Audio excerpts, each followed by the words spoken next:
Welcome to the regular meeting of the Cape Coral Youth Council. Today's date is June 9th, 2023. This meeting will now come to order. Everyone please stand for the Pledge of Allegiance. I pledge allegiance to the flag of the United States of America and to the republic for which it stands, one nation, under God, indivisible, with liberty and justice for all.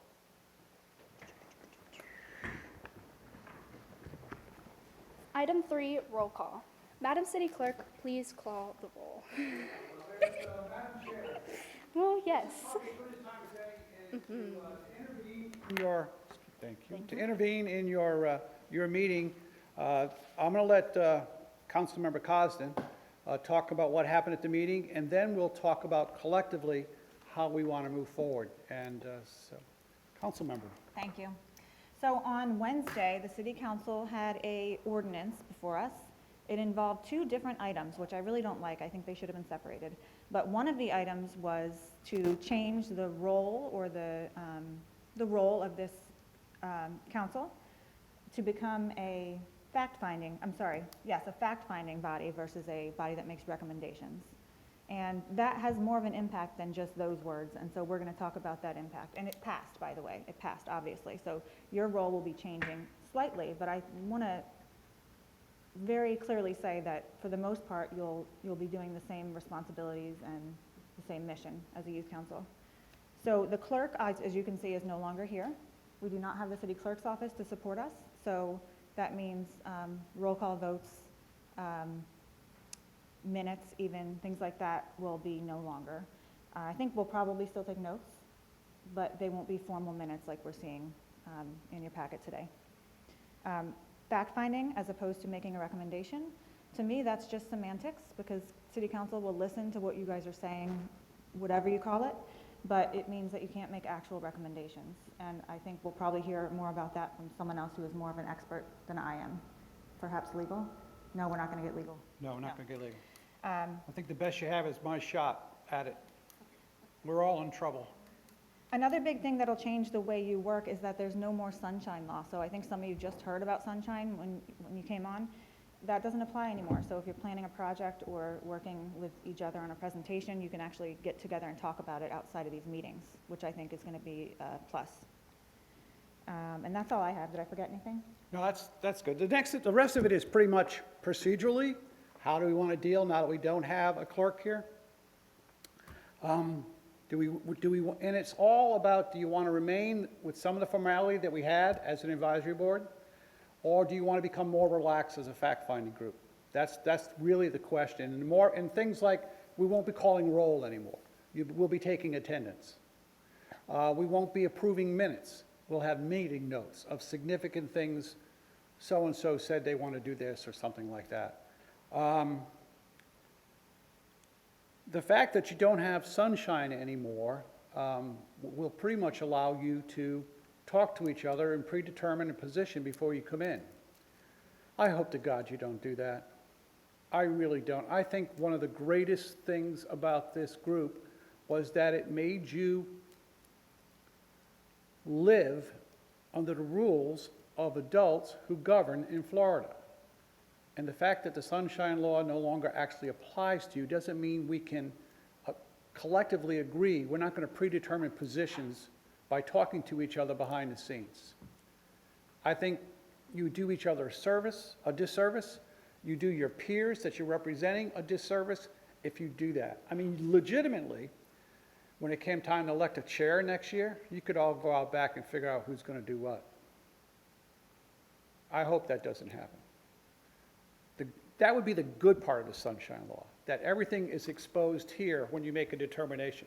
Now, the hardship of the Sunshine Law, to where two of you want to get together and plan something, a project, and then bring the project back for approval, that makes it much more reasonable and easier for you to do, or two or three to work together.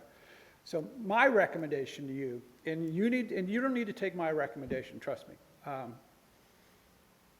My recommendation that no matter how you determine you want to move forward, that you adhere to some of the philosophical requirements of the Sunshine Law, that decisions are made in the open amongst all of you. no backroom deals. Okay?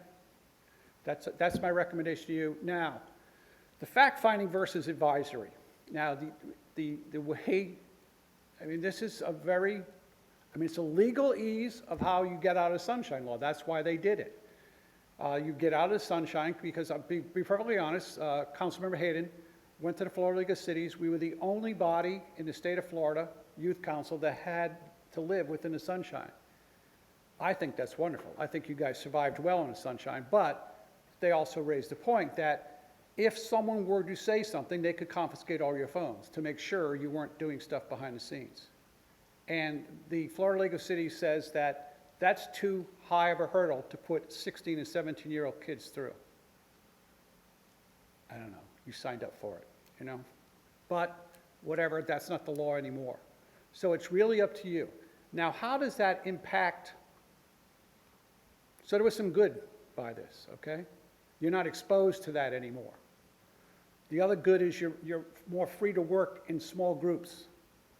The interesting thing in the semantics of a difference between a fact-finding report and an advisory committee is truly semantics. You can come and present a bunch of facts. You just can't collectively make a recommendation.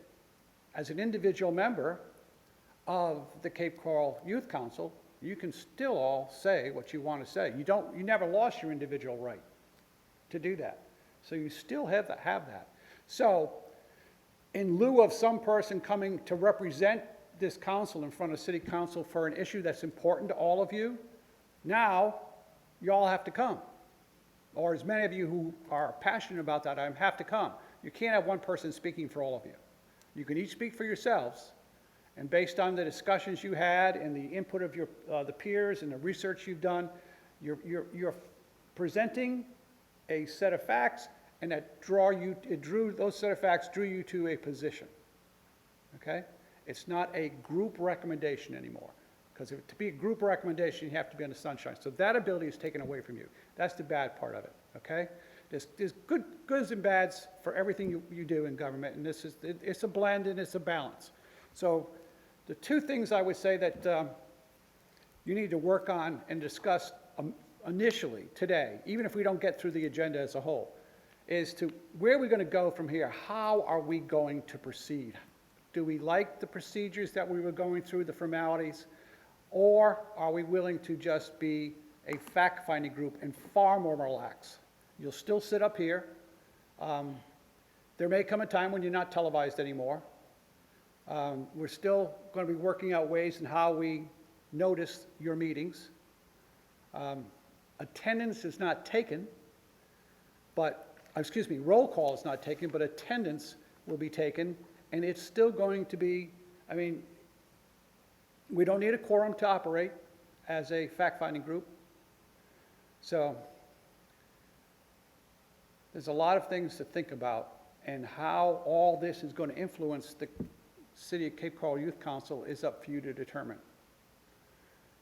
I'll be happy to answer any other questions as you go through this discussion, but Madam Chair, I give it to you and your peers, your members, to start a discussion and determine what do you want the format of your meetings to look like. Okay, guys. This is kind of my first thing that I started thinking about is how we're going to do meeting minutes and notes. I really don't have an idea. My initial idea was maybe having a communications director have our notes, write our notes for us to use.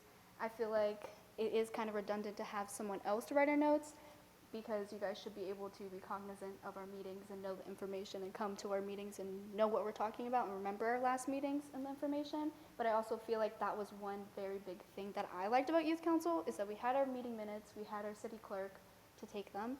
So I don't know if we want to start the discussion with that, is how we're going to go forward with actually getting our information documented for each meeting. So if you guys have any ideas, Member Whittish. Thank you, Madam Chair. So part of what comes up to me is we have a communications director, but like most of your executive boards of clubs, they also have secretaries. that is definitely something that we could look at where, you know, the communications director, they lead our operations with our social media. That's a job within itself. I don't think it's impossible for us to do the same thing and have a secretary come on, you know, a high schooler, come on and help us out with that, but that's just something to throw out there with that. And then there's also, you know, with meeting notes, I go on the flip side, they're not 100% necessary to our function. They're not going to cripple us if we don't have them. They're not going to hinder us, I don't believe.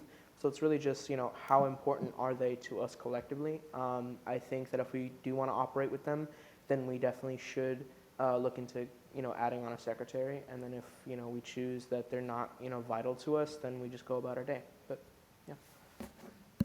Very good points. One, I do actually really like the idea of a secretary position. My question is for you guys, is how are we going to be like doing interviews or elections if we did create a position? I would say like you do any other time, choose one you already have. Yeah, just make a member of the council your secretary. Like you do and keep. Like you do, yeah, like you do with just like you do with the chair and the vice chair. Just select, from now on, you'll select a secretary. Member Little? So hypothetically, we have a secretary and a vice secretary then, just in case the secretary isn't there? I think that'd be ideal. It's not, we call Just like those- an up. It would be a secretary and assistant secretary, Yeah. it's not a Oh, vice. yeah, I didn't know the word, thank you. Member Wish?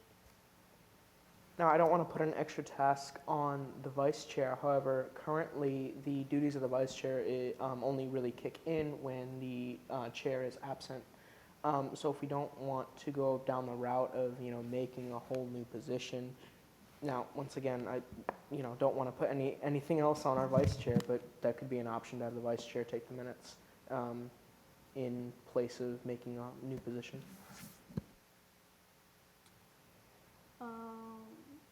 Member Negron, did you have anything to say? It's a little bit off topic, and I don't want to be that person, but what did the meeting minutes do exactly? Reminded you of what you spoke about last time. In our backup material, every Wednesday before we have a meeting, we have meeting minutes that are documented, and it has everything that we're saying right now just in bullet point forms, so it reminds us what happened in the meeting, and it's documented what we said. That is so much easier. I was going into like the city website and like rewatching the whole meeting. I did not know that's what it was for. Member Garcia. I actually agree with Member Whitish. As vice chair, I would not mind taking on doing the meeting minutes. Again, I just think that it's not adding on to responsibility, but I think that that's a very good idea, and I wouldn't mind doing that. Thank you. Member Whitish. Just also wanted to add on, I'd be willing, I don't know if we wanted to make this like an alternate position, but I'd also be willing to assist the vice chair with the minutes in the event of their absence, just to throw that out there. Member Little. I think that's a good idea, but also we did have a case last year where the chair and the vice chair were both absent during the same meeting. So I don't know if like, for example, like you would come in and you would start doing it a little bit more, or someone here. But yeah, that is also something to consider a little bit. I'm hoping that I'm not going to be missing any meetings or vice chair, but it is a good point. That's the one thing, like if we did have a secretary, it would be better because then we would just maybe put the vice chair to do it. But I still feel like if you're willing to do it and you already want to jump onto it, I feel like it would be better to have our vice chair to do it because they are just filling into my position if I'm not here. Yeah, the major difference between minutes and notes is the minutes reflect almost everything that was said during the discussion in bullet form, like the chair said.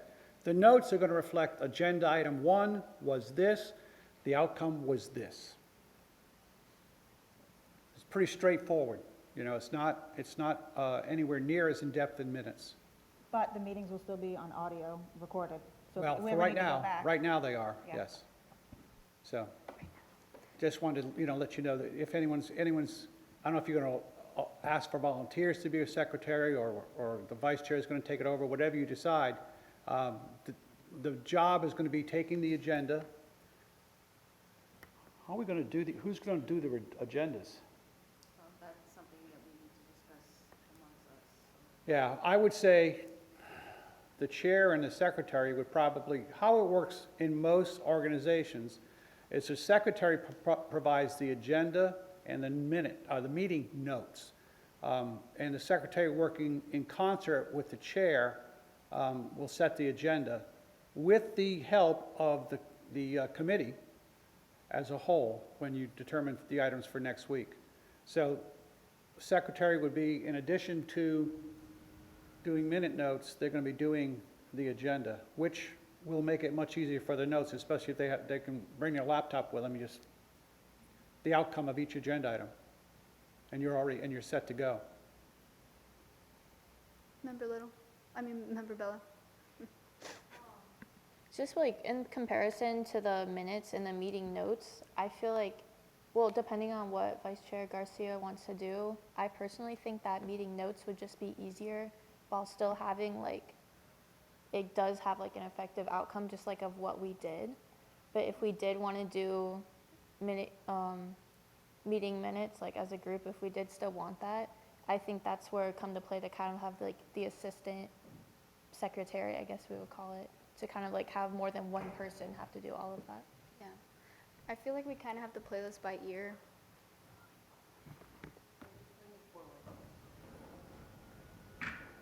I feel like we kind of have to play this by ear at this point.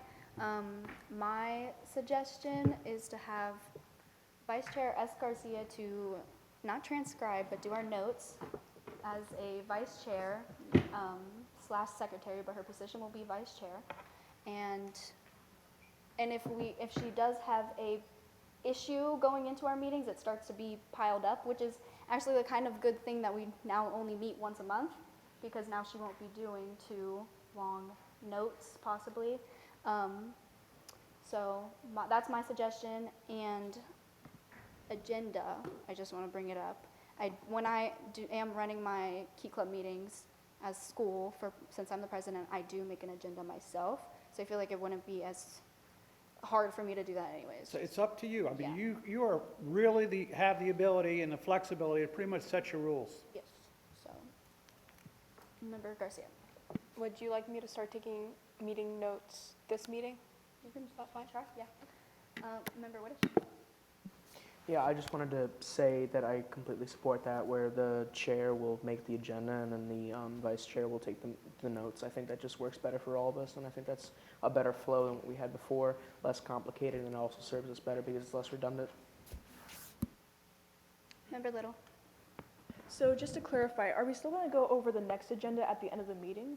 Because I feel like that's the most effective way to communicate between chair and vice chair of this meeting, we're doing this.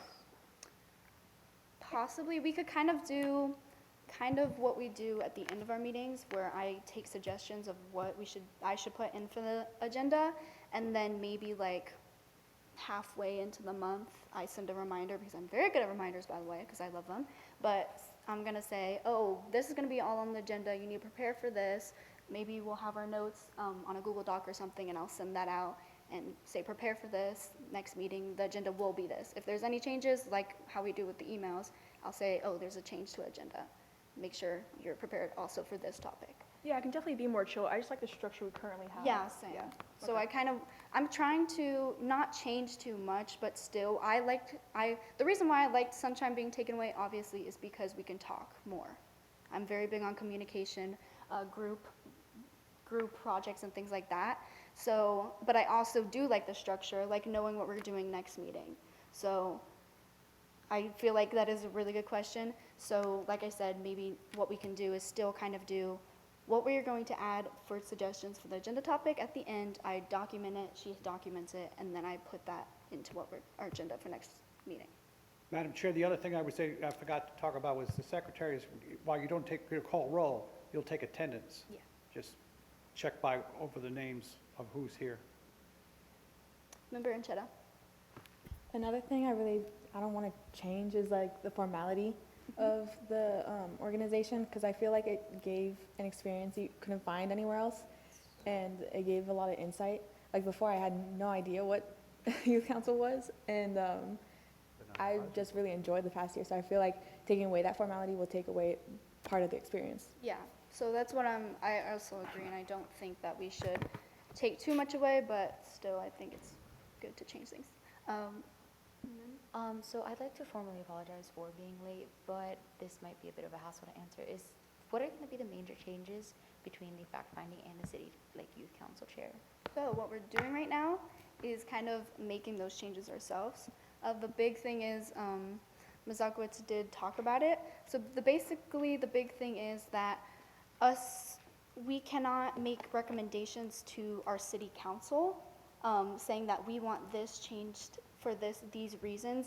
We kind of have to do it like the facts are saying that we should do this.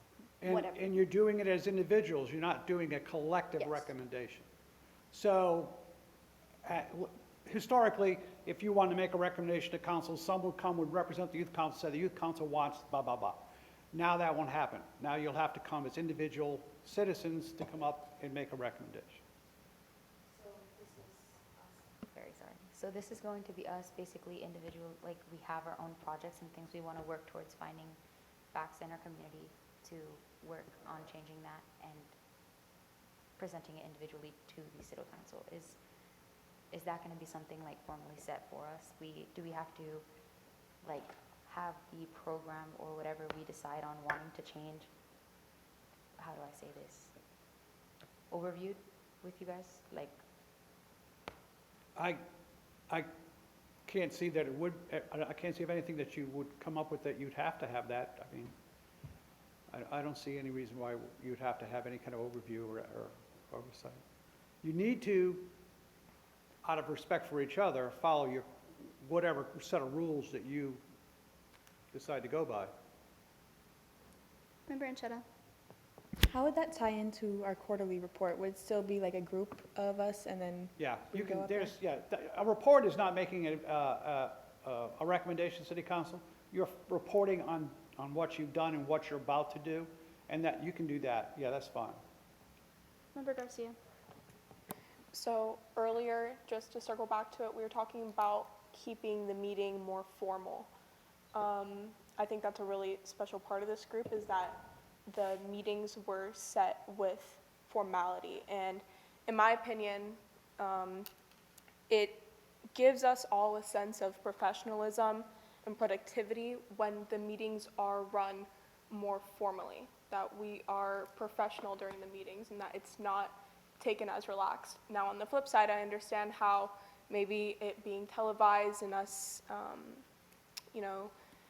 speaking, it could be nerve-wracking and it may lower our productivity because people don't want to talk. That's the other flip side to it. But I feel like just keeping a more professional atmosphere and keeping the meetings formal like they are instead of transitioning to a more relaxed meeting would be more beneficial for us.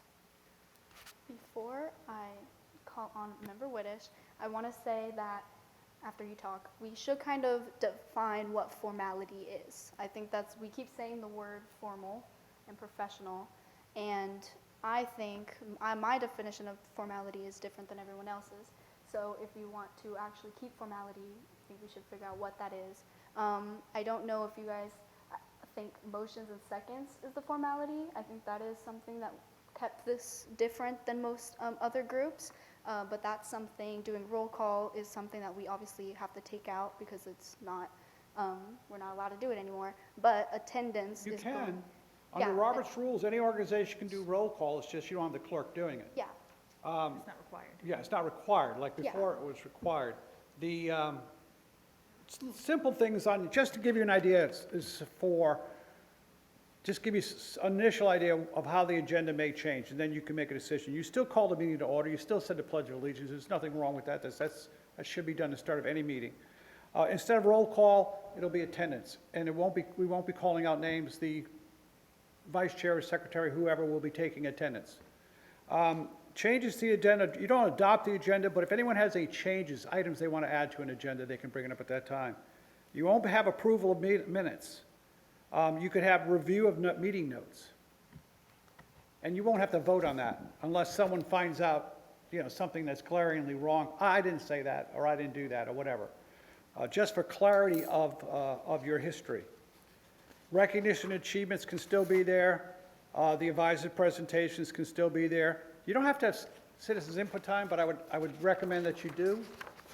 I know it's not taken advantage of very often, but I think it's always important that any sort of governing body or any sort of city committee or fact-finding group should be willing to listen to the public. So I would leave that in there. And then the recommendations of the council I would take out, and then just do your business. And then next meeting agenda topics, and then you could talk about your own reports if you'd like to, and then talk about the, for the purposes of continuity, time and place of your next meeting. So I would think it's not a massive change. It's, like I said, it's mostly semantics. This will be the last agenda that looks like this. Yeah, unless somebody else wants to reproduce, with the City of Cape Coral seal on top and all that other stuff, it doesn't have to be anywhere near that fancy. Member Whitish. So I just wanted to lead that discussion of formality into a suggestion that I have.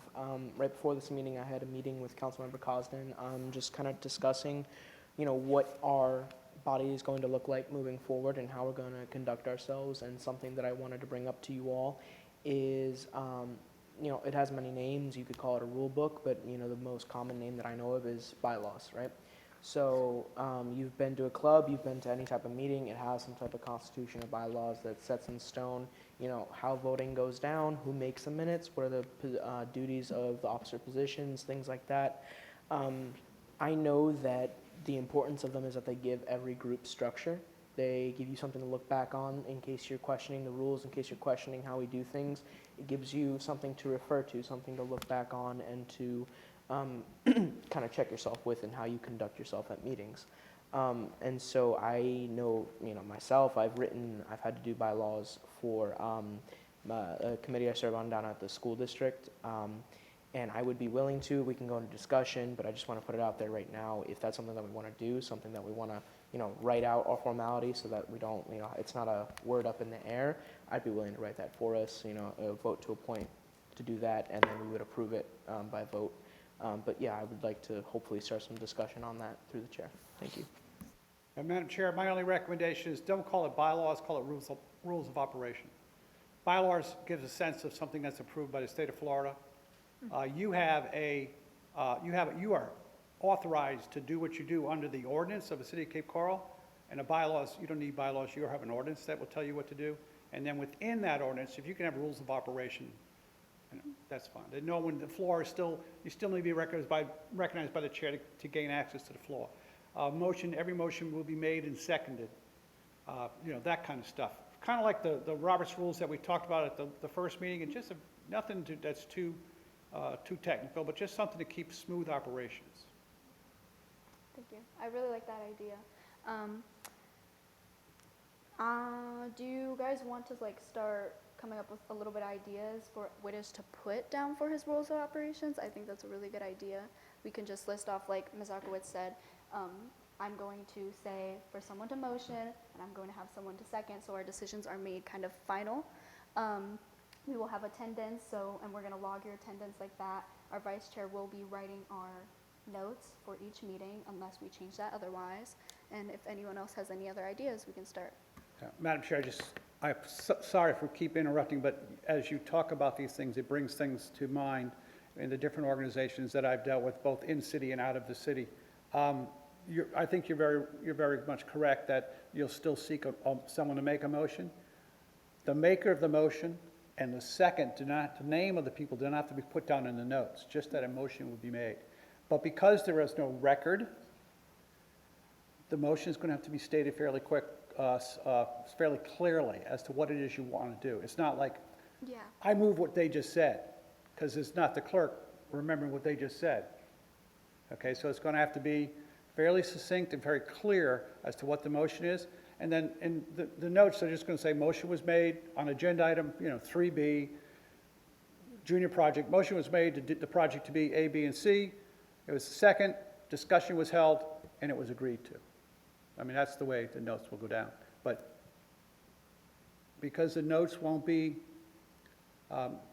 able to help you as much as the minutes would help you go back and remember, the notes are going to have to be, motions are going to be very succinct and very clear. Thank you. Does anyone have any ideas for Whitish? Member Bella? I think it's not so much of the structure of the meetings, but just as a structure of youth council having, or maintaining the junior and senior projects.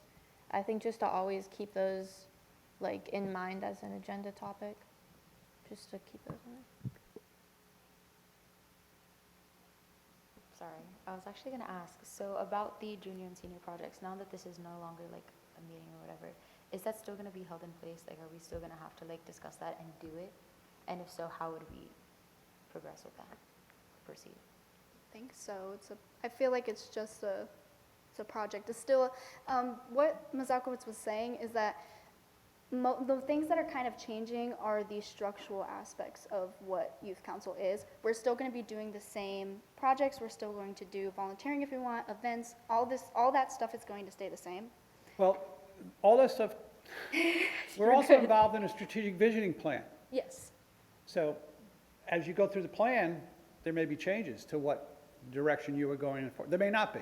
I mean, I think you guys have done, since the inception of the Youth Council, I think you've done exceptional work, and I think the outcomes have all been amazing. You've been recognized statewide for doing what you do so well. So there's nothing wrong with continuing what you're doing. But I just want to let you know, the strategic visioning process, as we're going through that, may give us some additional things to do or other things to do. We'll have to see, all right? Thank you. Member Whitish? So now that we are, of course, out of sunshine, if someone doesn't think of something right now, that can definitely be emailed to me at a later time. And then also right now, if it, I don't know what's going to happen moving forward in this meeting, but if it comes to, I don't know how you want to do it, like a motion to, and then I guess appoint me to do it, to write them out. But right now I have junior and senior projects defined, strategic planning, motions and rules of procedure, responsibilities and duties, attendance, dress code, things like that, just like a regular, just rules of how it goes. So I think that covers everything right now, but if there's anything else that, you want, you can email it to me. Thank you. Okay, so we can start moving the meeting along. Does anyone else volunteer in writing our rules of operations besides Whitish? Negron? You will? Ms. Alkowitz, do you want to do it too? Okay. Okay. Do we want to vote on one person to just do it, or do we want to have a group of 3 do it? Since now we're not. Make it your first group Okay. Negron. Exactly. I have a recommendation. I say that since sunshine doesn't really apply, would we be able to make a texting group chat to go back and forth? I think more than one person should go into this, especially a junior and a senior, so we can get 2 different points of view, because This is mainly Yeah. just for actually Although he's writing out, been just here just as typing it out, putting it in formality, yes, British. I just wanted to say, so what this is, I wouldn't be, we would have to vote to approve this at, when it's written. Yes. So what all I'm doing is I'm just writing it out, right? Yes. So what we can do is we can also have at our next meeting a spot or a section within the agenda to pick it apart, to go through grievances and then change it as we go. So really what all I'm doing is I'm just writing a base and I'm going to go and recreate it. I wouldn't mind, having a senior do it with me. Or a group to do it. But yeah, that's. Remember Ms. Alkowitz? I think without the sunshine law, though, we can all collaborate on it. And instead of spending time at the meeting picking it apart, we can all just do that in our own personal times. If we all, writing all of the formalities and stuff and, putting the format together, yeah. But, if it's shared with all of us, we can all collaborate and then just bring it to the meeting. And if anyone has anything final to say, obviously we can discuss it. But without the sunshine law, we can all collaborate on a project together, so. Yeah, you could do it Google Docs, and then you could run, equally have access to make changes on the fly. I have one question though, because I remember when we were doing the spring gala and we had our little committee, we tried to share a doc to Oasis's Gmail and it didn't work. So we can figure that out, but I know that with the Google Doc that was a problem. So that's okay, guys.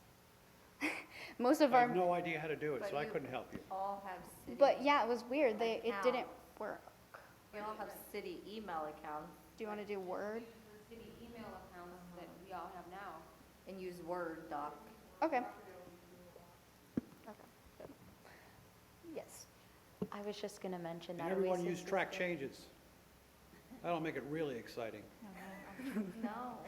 Google Docs does it. I can see. I was just going to mention that Oasis's domain, I believe, is blocked to Yeah. outside senders, so that might have weird. been the issue. Yeah. Member Woodish. Okay. So, Member Woodish, you will make the Word/Google Doc, depending on if it works, share it to everyone after the meeting and with their emails. And then we'll all collectively start putting our stuff down. Yes, Ms. Costin. Just some advice as you're doing this, the Florida League of Cities has a lot of resources for youth council stuff. So take a look at their website and do a search. Thank you. Okay.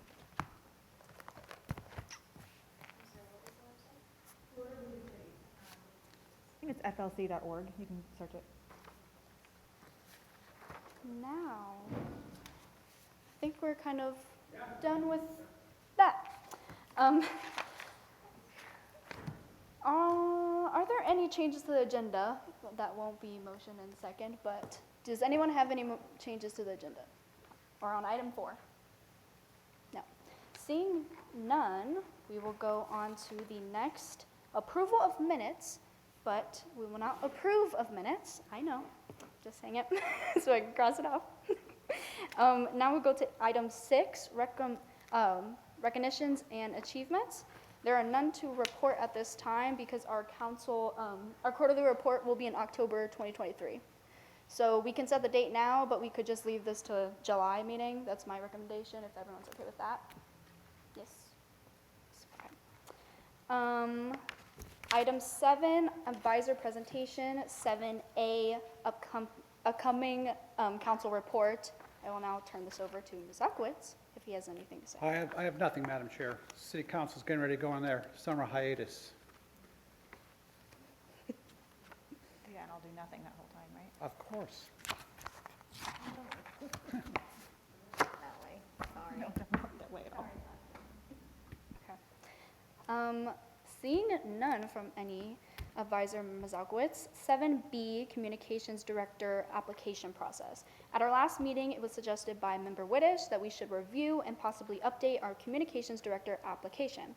I will now turn the floor over to Administrative Contact Griglin for just a little bit of explanation. Thank you, Chair Olivella. Obviously,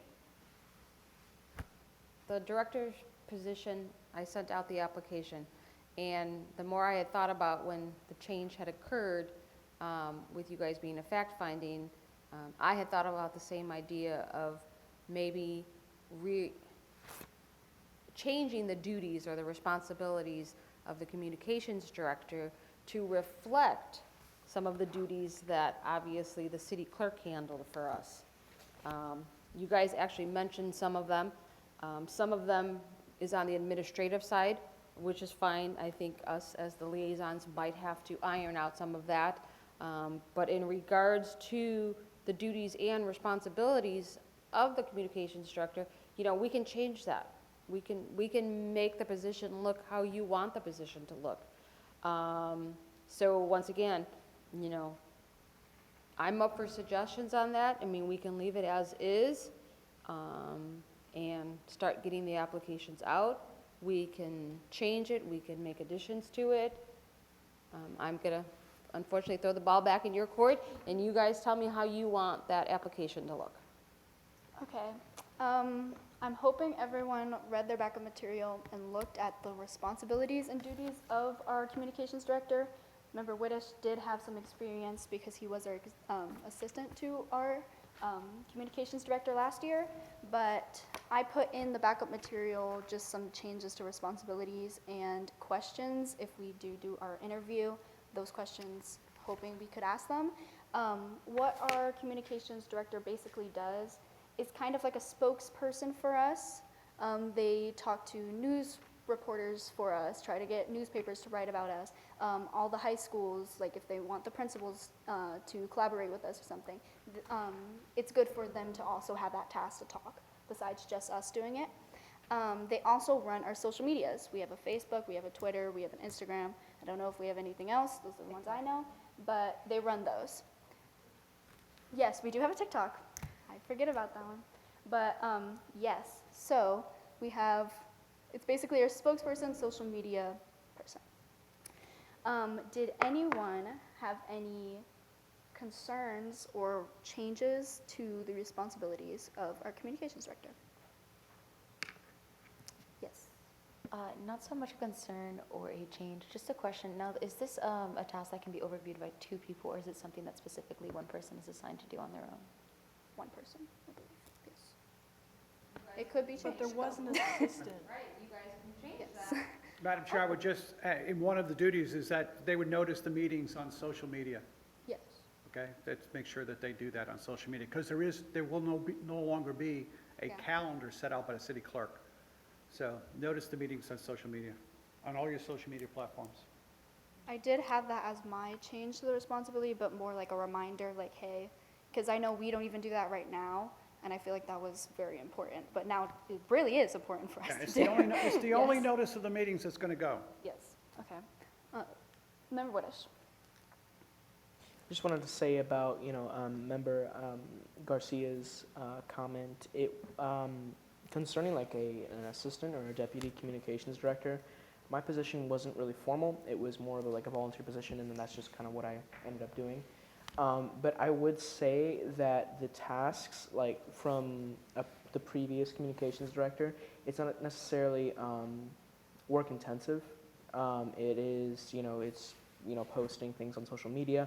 Although important, it's not necessarily a huge amount of tasks to perform. So I would say that if the opportunity comes up where we have, like I was, like an interested sophomore or freshman that wants to get involved one day, then we could absolutely advertise that and have them as a volunteer. But I don't think that a deputy or an assistant is necessarily something that we need to put out for.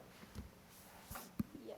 I think that we should make it a little more intensive this year, work intensive, because I don't want just someone to be sitting there and they're not really doing the work that they wanted to do. They have a position, they should fulfill that position. So I think that's what Ms. Griglin wants us to do, is to really sit down and say, oh, we want them to run our social media how we want to. Because as we know, we are high schoolers, and for even my club, posting on social media is going to get people to come to our meetings or really recognize us as a group. So if we can sit down and say, oh, I want our communications director to post a meeting update twice a month, a reminder that says our meeting's going to be in the city council chambers and it's going to be this day, blah, blah, blah, so people know. Or little behind the scenes or information about our service projects, things like that, so people really understand what's going on in youth council. Yes. So replying to Whitish, I understand that it was not very work intensive, but like our chair said, it should be a lot more work intensive. Like I think I had gone over the Facebook before, like previously before applying, and it was quite dry. There wasn't much on it, and I think that not only having multiple people that specialize in different platforms, like I can say that I'm better at Instagram and I don't know anything about Twitter, that not only can we broaden our spectrum of how we advertise our club, but we can post more frequently and have more things, more like post every time we volunteer or even just upcoming events. It doesn't have to be something like so specific, like we just post very little things, because like she said, she wants to gain the recognition, and we do that by posting more and having more on our social media, being more persistent, more in the news, talking to more people about the things that we do. And so I feel like this, with multiple people, not only could we open it up in different platforms, but we can grow our profile. Okay. Member Little. So it's a little bit of a different topic, but you said how the communications director would contact the high schools, right? Yes. So I'm assuming that's like the case for the gala where we got those baskets, all that kind of stuff. So would a responsibility of the communications director also be to get scholarships? Because that is somewhat a communications category. Or hypothetically, we have two. One does social media, one does the sponsorships. Like, is that... If we would like that, like if more people want them to kind of do, maybe task it on their own time instead of saying, oh, for this service project, I want you to go find grants or something. We could say, oh, like, go find actually, yes. For service projects, we would want them to, okay, yes, that makes more sense. But instead of just having one member do it, it would make more sense if they could help too. I feel like it's just kind of case by case, and I wouldn't put it in their responsibilities, like, oh, you're going to find us grants. I feel like I just wouldn't document it like that. Yeah, but what we can do is we can give them lists of organizations and their emails, and that way they can handle that communication while we may have other people and things going on. That might be, That makes sense. like, Okay. we can give them the list, and they just have to follow up, and they have to, Okay, follow-ups, okay. yeah. Member Bella? Looking at the document with the communications director responsibilities and duties, I feel like we should add more purposes, including like having some talent with either like Photoshop or like Canva or just something like that, because I know our last communications director, she made like pamphlets for us and flyers and stuff, and also potentially taking on like a historian type of role, like maybe taking pictures of us to like engage with the social media more often, just as another format of it, if we wanted to give them work during the meeting. I also had the same idea, is trying to get them to open up their program usage, more Canva, more poster like programs. I just didn't know how I would word that, because we do have it on here that one of the interview questions or one of the applications, it says, what is your experience with that? So they would basically put it under that. If they are experienced with Canva because they are their historian or webmaster of their club at school, they would most likely put that. So, yeah. Member Little. So for the application, can we add like, add an example of your work? And general, like some kind of invite, and they can make it any Like a topic, any portfolio. theme, or yeah, at least one example, I think, because maybe they're still somewhat new, but if they give us more, that's more that we can look positively upon. Okay, yeah. I actually really like the idea of having them play kind of like a historian, taking pictures and allowing that to update on our social media. I feel like that would go into the category of being able to post more. So I think that was a really good idea. Sounds good. Anyone else have any? Member Woodish? I know that when we were planning our spring gala, a previous youth council member, Robbie Reamer, he would reach out to like the Cape Coral Breeze and to NBC2, like local news stations. So I think that a part of their like outlined duties could be when we have projects, ongoing projects, their job is to, as part of being the communications director, is to network for us and is to seek funds for us. So that even goes into like, I don't want to keep piling on to this position, but that even kind of goes into like a treasurer kind of position, trying to find avenues of funding for us. So I think we need to maintain, the set positions that there are, but we need to also add in there that, I guess you could say general facilitation or general assistance with each of our projects, and that could entail funding, that could entail grants, that could entail our sponsorships and things like that. Thank you. That was a good explanation of how they should do it. Member Necron? have been like writing down what you guys have been saying, and I think what everyone is saying can be like shortened down to like 3 things. Good with tech, good with people, and I guess artistic in a way, like digital design. That's a good way to shorten it down. I'm trying to kind of make it specific because we do have a lot of things in there. Right now they should be doing general assistance with following up with media. That's what I would say. And then they have experience with Canva and other programs that are digital based. For our interview/application, for them to actually be elected into the position, they should have to give a portfolio of what they've done in the past for posters of whatever they've done before. And their responsibility should be taking pictures during meetings and events so they can post on our social medias. Did I miss anything? No, I just wanted to touch on the portfolio. We may run into us having a conflict of how we want our group to be presented and how the style of artism that we'd like onto our say pamphlets or social media, what we want it to look like, the color scheme, everything. So do we want to like get that now and have it clarified as how we want to be presented on the media? Say that again? Sorry, I kind of got confused. Do we want to clarify now how we would like to be presented on the media and what we're looking for inside of these portfolios? Because there's many Yes. different art styles and things we could encounter. What I would say is we're kind of going for a clean cut type of poster when it comes to social media. Not too many graphics in the sense, but obviously in a fun teenage way. So we would definitely have to be more specific on how we would want to do it, which, Member Little, if you have any. So fun, minimalistic, invite. Minimalistic. Fun, minimalistic invite. That way it's like, we're happy, we're chill, but not overwhelming. And Yeah. it's an invite to an event set, because I think that's mostly what we do. Yeah. Like the gala and Yeah, so we can say they can provide a portfolio that focuses on fun, minimalistic posters / flyers / any et cetera things like that. Clarifying Yeah. on Thank you. what they should present. Yeah. Any other discussion? Any other discussion? Ms. Gricklin, did you take any notes on the 4 things that I said? Well, my suggestion is, I mean, you guys brought up, valid points here and there. I think they're all good. Does somebody want to rewrite the application? Ooh. Does anyone want to volunteer for Member Bella? Do you have anything to say before? I'd be willing to rewrite it if I got like the current template that I could It's on the edit it from backup there. material.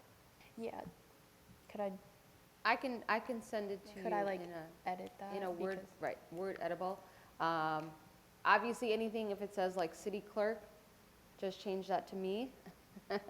And then obviously, once you have finished it with it, by all means, send it to me. And then we'll make sure that it gets, well, that's another thing we'll have to, usually we get the emails from the city clerk's office.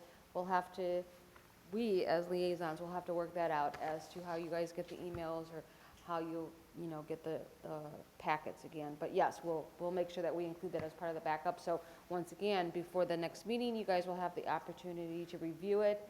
And then that way, when you guys come together again, say, okay, well, we like that, we don't like that, maybe we can tweak it one more time, and then that'll be the final. Okay? Member Widish? I just wanted to add, since we're all going to be collaborating now on the rules of operation that we want to develop, we could make it so that every member of the youth council is assigned a certain facet of that. And as part of that process, we could assign Member Bella to applications, because that would be a part of rules of operation that would be included in that, bundle of all the things that we're going to have to produce on that one document. So I just wanted to, kind of put that we don't necessarily have to have, I lost my train of thought, sorry. But yeah, but we just include that into kind of the collaboration that we're doing with the rules of operation. Okay, do we have any other discussion about this topic, about anything communications director ideas? Okay, now we will go to the next item on the agenda, which is 7C, 2023 FLC Annual Conference Youth Council Program.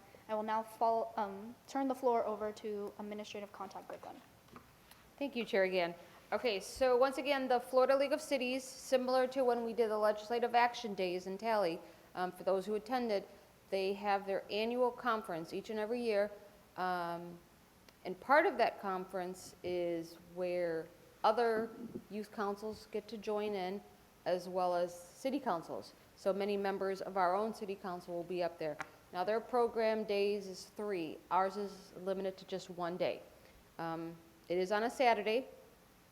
The program itself is from 8:30 to 4:30. It is in Orlando, so obviously have to get up pretty early. But I'm thinking, similar to, like I said, what for those that went to Tally with me, obviously we had a little different turnout there because obviously we were able to get there a day before and check in. But we'd probably have to leave around 4:30 or so to make it out there by 8:30.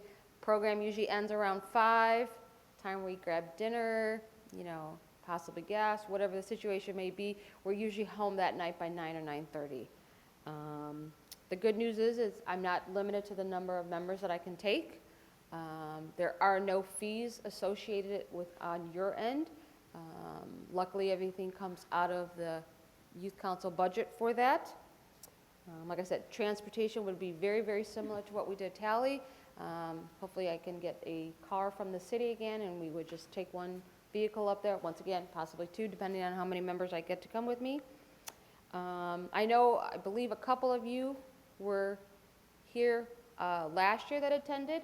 Maybe you guys can speak on behalf of the new members to kind of explain to them what you actually did there, what you got out of it, you know, if it was beneficial to you, just to kind of give them an idea, because like I said, mine's just going to be a little overview, but you guys can actually tell them the experiences that you guys gained from going up there.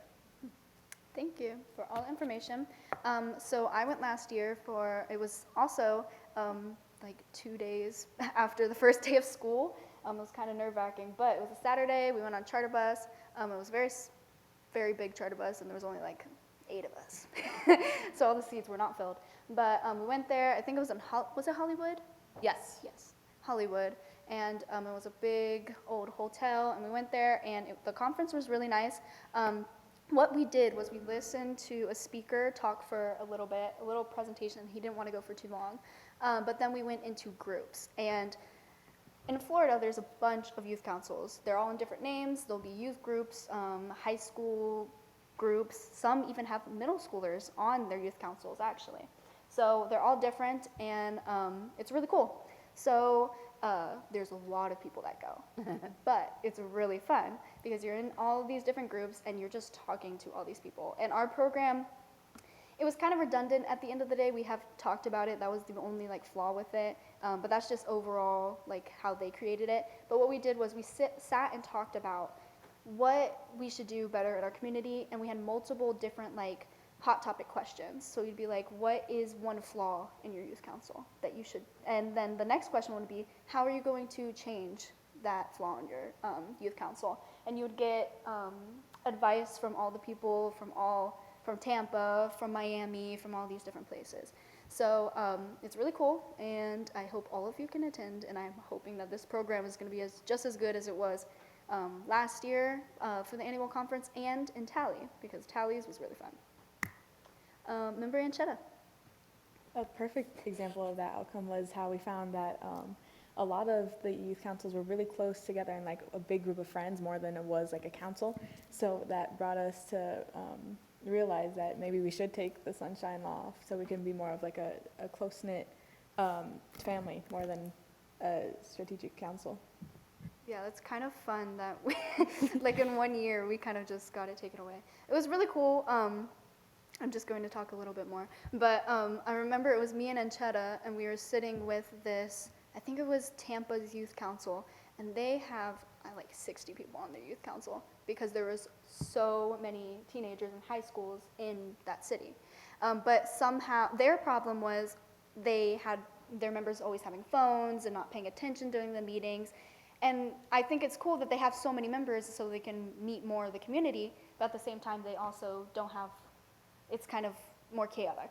But then you have, I think it was, I can't even remember, but there was this one group and it had like 4 members in their youth council. But they were like one of the tightest groups ever, and they were really cool, and I just loved talking to them. Me and Anchetta like had lunch with them. It was really cool. Member Bella. Another thing I wanted to say just about my experience, because I also went last year, is they do have the structure of like working with others to problem solve. And one of my favorite parts was you got to hear like different perspectives from people literally all around the state. And so it gave us like ideas for the youth council, like Anchetta and Arevalo said. And it's just like, it gets you talking to a lot of people. And even if it's just one day, like you can kind of make friends with them. Yeah. And just be like, oh, this is what we're doing. Like, what are you guys doing? And it's really just kind of an eye-opener, especially if it's your first year on the council and you want to know, like, what youth council is all about. This is a perfect opportunity, honestly. I gave people my Instagram, so I'm still talking to people that I've met last year. Member Little. Y'all summed it up pretty well, so I guess I'll ask a question. Do any of the new juniors have a serious food allergy? Okay. Okay, no one? That's great. We had a member Little. Do you want to talk why that's Yeah, important? the dessert was to die for, really. It did not contain peanuts, it was just cross-contamination, so I had no idea, and then I had an allergic reaction there, so Oh, it was Yep. very scary. to die for, really. So, would have had seconds, but the EMS said not to, so. But Little's okay, guys. It's okay. Still come. They're not going to poison you, I promise. Okay. I don't think anyone else on... Negron, did you go? Yeah. Do you have any words of wisdom? Why not? So it was quite a bit of fun, and honestly, it was, as a junior member, the first time I actually talked to anyone on the council, because we weren't very talkative first year. But really, in addition to meeting with other areas of Florida kids, you actually get to talk to us as well.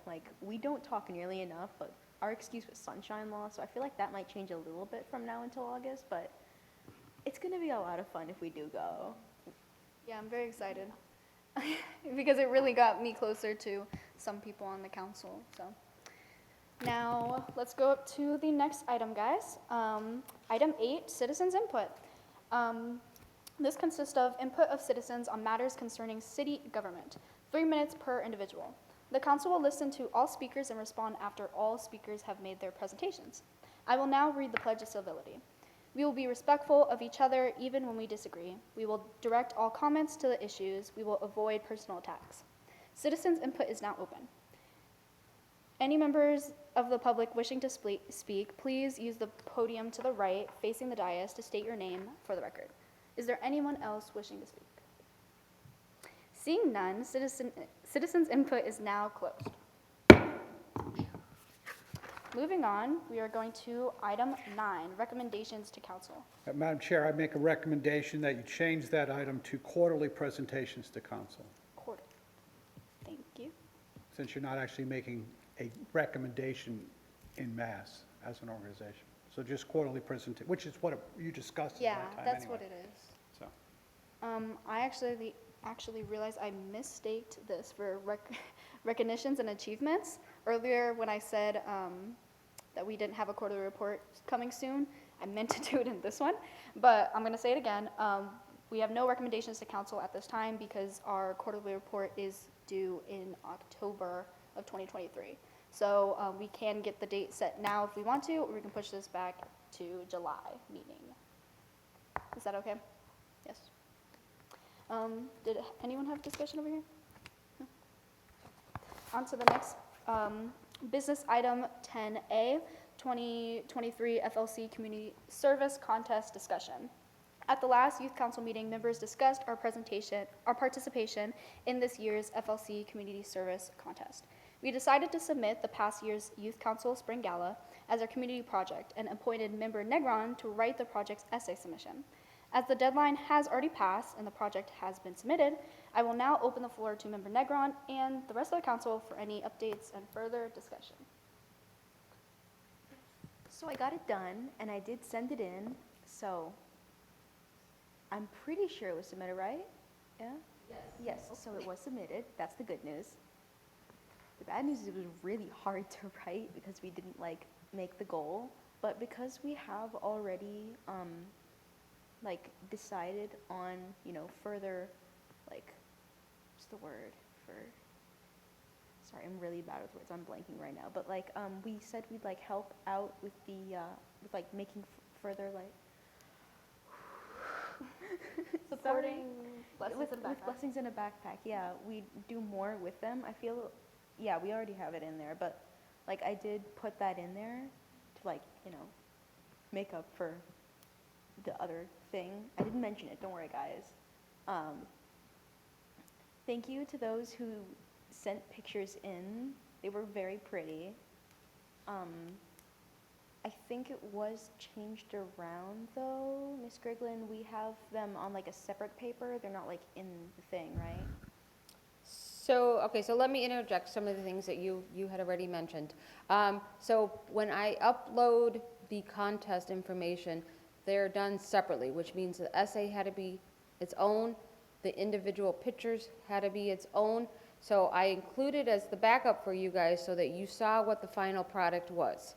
What Member Negron, just to reiterate what she was saying is, yes, even though we didn't make our goal this year, we didn't want to seem like that was a hindrance. So what we did is we had her switch it and reword it to say, since our inception of doing the galas, we have raised and donated over X amount of dollars to them. And obviously, I thought it was kind of cool. You guys obviously didn't know about it, but the last picture that I had sent into them was a thank you letter that I had actually received from Blessings in a backpack. So it was kind of just like meant to be, because like I said, literally I think I received like the letter the day before, and I was like, wow, what a great thing that this would be as the last picture. So that's why I've included all of the pictures. That was also included and uploaded. They did announce that the winner should be announced sometime in June. So obviously, fingers crossed, I will let you guys know what the outcome is of that. Great job, Negron, on the essay. Really liked it. I liked the ending. It was very philosophical and really good. And the pictures, I love the pictures. I miss the spring gala sometimes because it was so fun. And yeah, does anyone have any comments on the FLC contest? Okay, let's move on to our next business item. Item 10B, senior project discussion. We will now be discussing our senior project for this year. For background, this time last year, our junior council members discussed what area or issue of our city we wanted to tackle in regarding to helping our community. Many of us were interested in beautifying our city, specifically our parks.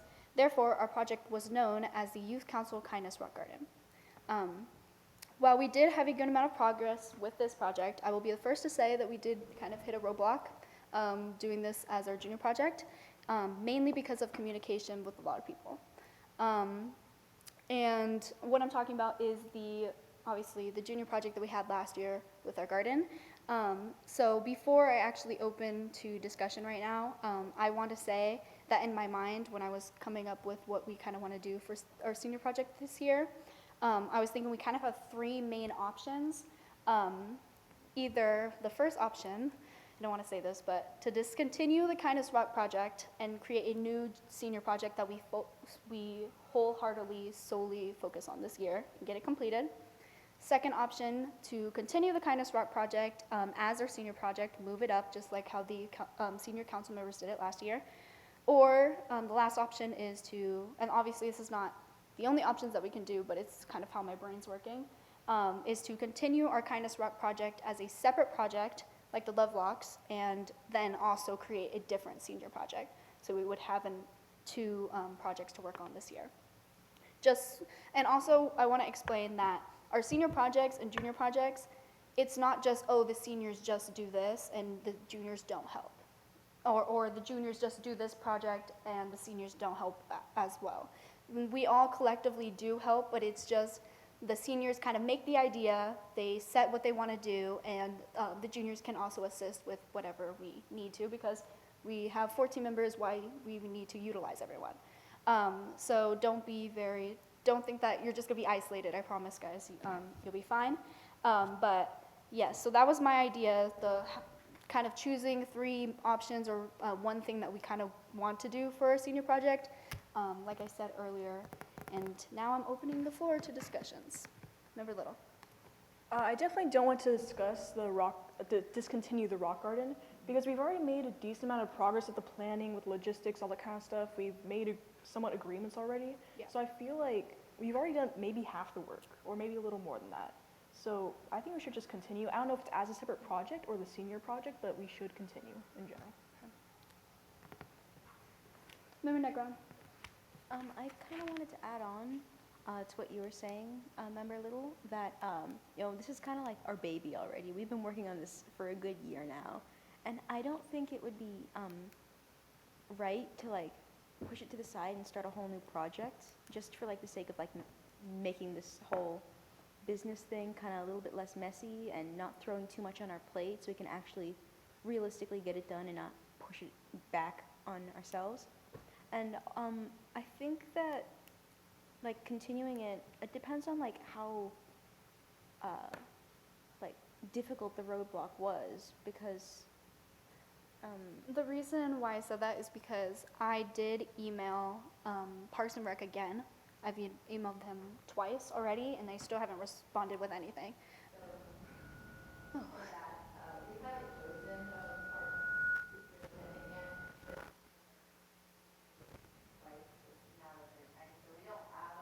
Yes.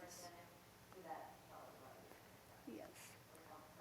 Which is sad, but I'm still wishing that Munez would follow with what he said, because what he said was the city goes through a certain landscaping company or whatever to get pavers. So he's solely going to figure out what the pavers are going to be, and he simply needs to email me with what types of pavers that we're going to use and what the color and things like that. So he said that he was going to email me, and it's been months. So that's my only So problem. next time you follow up, just CC his boss, Lucille, which is the interim superintendent, is my suggestion.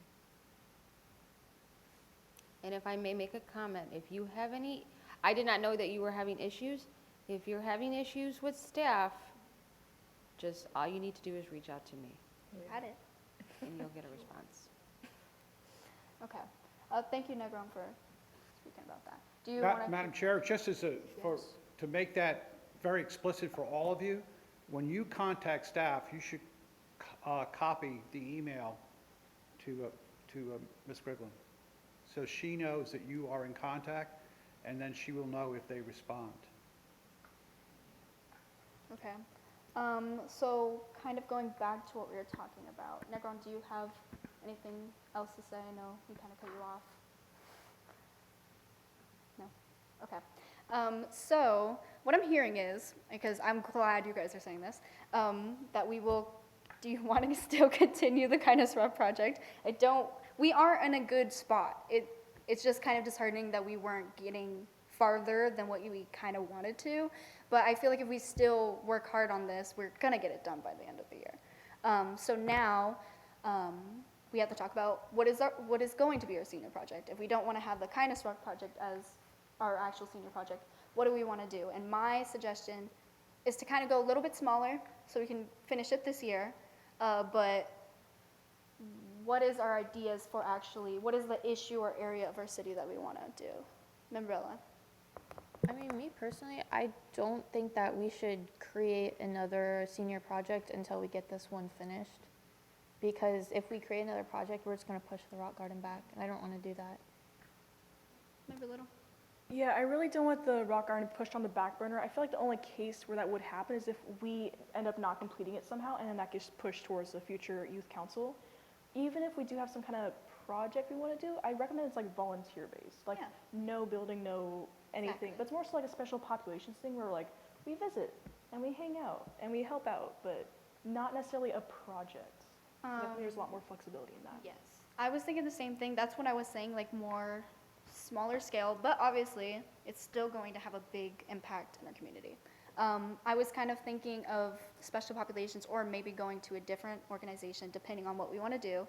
But when I was thinking about doing the senior project, I was thinking of the other FLC project that we had where they did the bird houses at special populations. They went a couple times and they painted birds houses and they used it for the spring gala. Obviously, like that's a different situation, but if we could still do something where we're going multiple times to an animal shelter, or we're creating things for an animal shelter that's small, little dog toys, which I've done in my clubs, but things like that. So if we could do something smaller, if we want to do a senior project like that. Because I get what Bella's saying, is I don't want to push the Kindness Rock project, but I also want to have another project that we're doing. So we're not just focusing on one thing, and we have enough time to finish another project, because if we finish the Kindness Rock project and it's November, now we need to create another senior project and we have like 3 meetings left. So I think that we should come up with an idea now for a small little senior project and start working on it and get it done. That makes sense. Do we kind of agree with that little options? Member Negron, do you have something to say? Okay.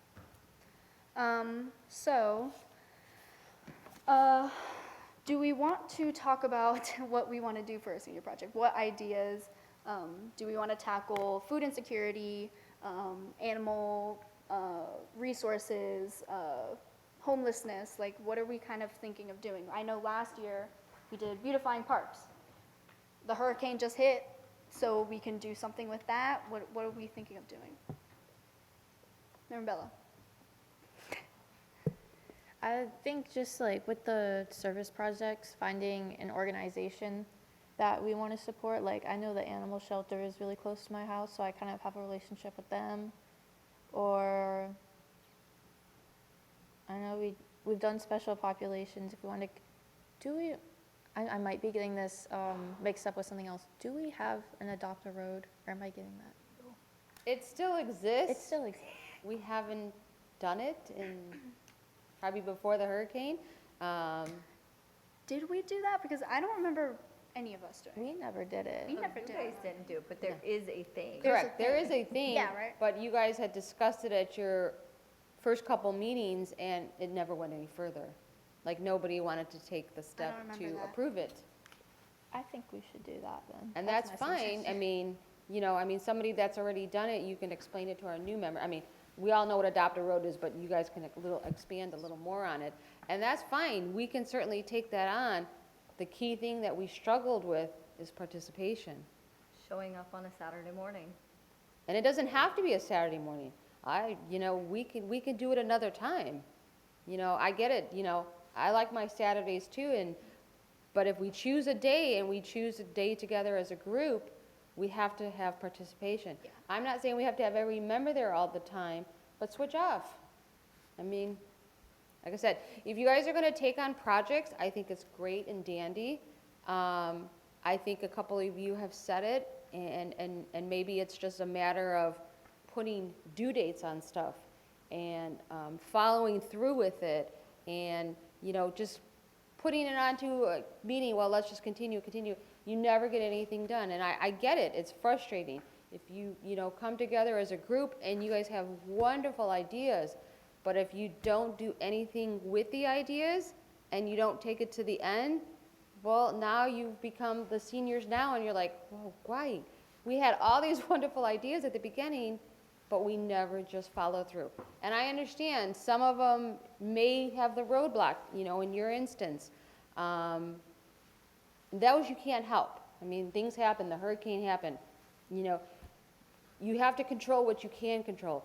But if you guys come up with these little projects and the volunteering at the Cape Coral Animal Shelter, that's a wonderful idea. I mean, I can't imagine how much help they would need there. And I mean, you can probably spend their hours and they would appreciate it. So I would just, like I said, I think somebody said it, start small, keep one going, but make sure that one gets done and finished. Okay, maybe it took you a month or two, but at least you can come back and say, we've accomplished this. Look we started together as a group, we came up with all these ideas, and this is what we actually accomplished. Good. Thank you, Ms. Grigum. I do see some interest and head nods when we talked about Adopt a Road. What we could do is we could obviously start small with us participating. I'm hoping that almost all of you will be able to, if we do Adopt a Road volunteering, you all will participate to at least one of them. Because again, Mr. Mazalquez has said this before, we're representing the youth of the city, and if we're not doing what we're saying we want to do, then it's embarrassing. It's embarrassing, and it shows that us teenagers don't really follow through with what we want to do. So I actually kind of like the Adopt a Road idea, and what we could do is we could set a schedule, and possibly right now or next meeting, I kind of want to do this next meeting, but talk about when do we want to go out to the road that we have. And basically what Adopt a Road is we have a road that we pick up trash for. And what we could do is we could set a schedule for this group to go. We can split us into groups. I feel like that would be easier, so we know for a fact that these 3 members are going this day, and if you're not going that day, then you'll have the other members. But you guys know as a group that you're going, and then the next month or next week, maybe twice a month that we can do it, this group's going, and then we just go off and on. And yeah, we could also, if we want to, we could invite our friends to come as well. We have this group of members, Little, Bella, and Anchetta are going, but they're gonna bring 3 of their friends to come out as well. And we could provide the materials, so that could be also part of the project. The thing is that we do is, right, Ms. Griglin, that's how we provide the materials? Yeah.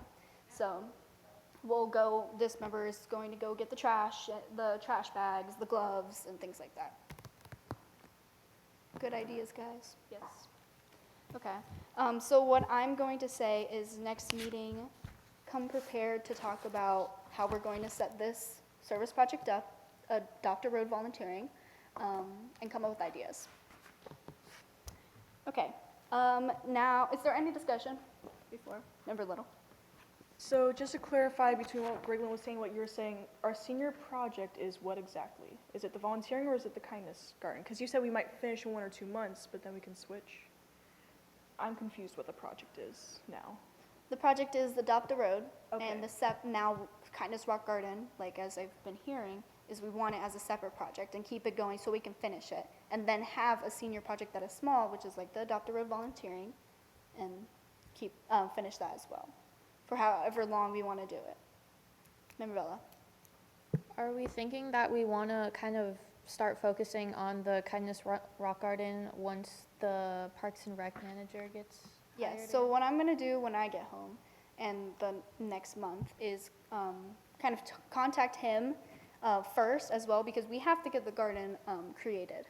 That's the biggest thing, of course, because we can't get paint, we can't get rocks, we can't get anything if we don't have security that the thing is going to be created. So I will take the liberty, of course, because I'm the one in contact with him, to go and talk to him and bring the information back to the next meeting. Ms. Griglin, do you have anything to say? Okay. Any discussion? Negra? Quickly before we like change off the subject of the rock garden, were we required to use pavers, or would we be able to just use like larger rocks to make our own border out of it? According to him, because, well, since we are working with the city, we would buy through them. Like, my idea was to buy them through Home Depot and places like that, like landscaping places, but he said that he's going to buy them through a city company. It is large rocks, though. That's basically what it is. Any other questions or discussion? Okay, moving on to item 10C, junior project discussion. We will now be discussing the junior project for this year. Some of you have possibly not had the opportunity to create a service project like this before, but I just want to let you all know this is not that scary. As I've mentioned before, our junior project last year mainly stemmed from what us members were interested in and what we saw as an issue prevalent in Cape Coral. Therefore, what is important for you all to do today, like we just did for the senior project, is to begin with simple brainstorming of what you guys want to do for the junior project. So my question for you all is, what are your suggestions or ideas for creating a junior project? Member Garcia. So I'm not sure if the city of Cape Coral already has this up, but in towns and cities across the country, there's this little thing called like a book house or like a book library that you can find like on the side of the street. Does the city of Cape Coral have something like that already? Multiple organizations actually have that, like schools. I know my mom works for the Parks and Rec, like different places, and they have them outside there, so Okay. yeah, multiple places have that. Yeah, it's a little, I think it's called Little Library. Oh, is it? Okay. Yes. Would creating little book houses of our own, would that be like something that we should do if it's already up? I don't know if we wanted to get more maybe original. I'm not sure. work with them. We could probably get in like support them. with them. Yeah. Big one. Because I know that books are like one of the main things that get thrown away, like they don't get donated. So I think having like, supporting an organization like that to, put books out there where it's not just thrown away in a landfill and creating more waste, because that has an environmental impact, but then also just being able to turn in books for free, and having on the side of the street instead of having to go to a library, or if your school doesn't have a library, I think that'd be very beneficial. You can also put these multiple places. Like I just was at JC Park this morning, and if you've been to JC Park, they have them right outside the main bathroom. So yeah, remember Woodish. Thank you. So, being on, assisting and now on the youth council for a long time, I've had time to kind of, understand what our abilities are and then what motivates us, right? So in the past, we've held workshops where we've invited, members of student government from other high schools to come out and to speak to us about their concerns and try and get, their topics presented here. But what I've noticed is that, look right in front of us, right? There's, not a single member of the public here, right? Some might be watching. But I think that if we're going to try and strive to get our message as a youth council and get our work as a youth council out there, then that requires that we go to them. And what that looks like, that can be a lot of things. That could be so much as, us going on like to an Instagram live or posting a reel, with our communications director, us speaking about our views and then, discussing what we do as a youth council, or that could be something as large as we go and we present workshops to middle schoolers to try and, get them in an understanding of their local government early on, trying to motivate their voices, trying to motivate them to be public speakers and to express themselves, and organizing workshops like that. So I would like us to, as the juniors, to take a crack at influencing advocacy in our community, influencing the voices of youth to try and express themselves as we express ourselves being on this council, and try to do them a service. How that looks, I don't know. How we do that is up to us, but I would like just to have that word in your mind, advocacy, be a top priority for not only the youth council, but of course the junior project.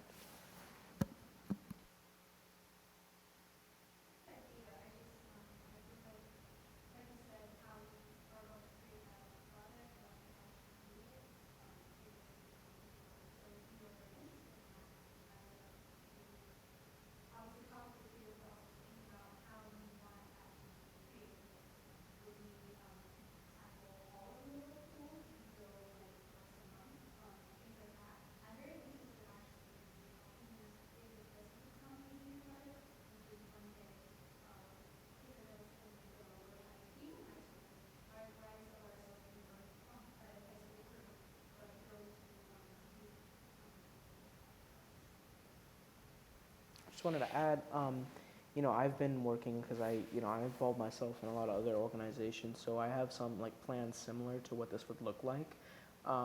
Would it be all right if I share that with everybody just to make sure everyone has an understanding of what it looks like in action, and then we can think about it more?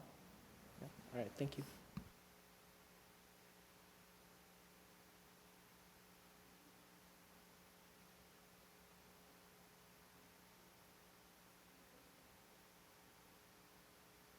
Okay, so this one might be a little far-fetched. I just feel like it's something that in the place that I used to live in, it was actually really impactful and it helped because there was a lot of low-income community. It was a majority where I lived. And I'm not sure as to how big of a problem that is here, but I'm certain that it is a problem. And what we did was there was clothes that were either thrifted or donated, and this was kind of thrown in a huge pile in the elementary schools, and there was a fair.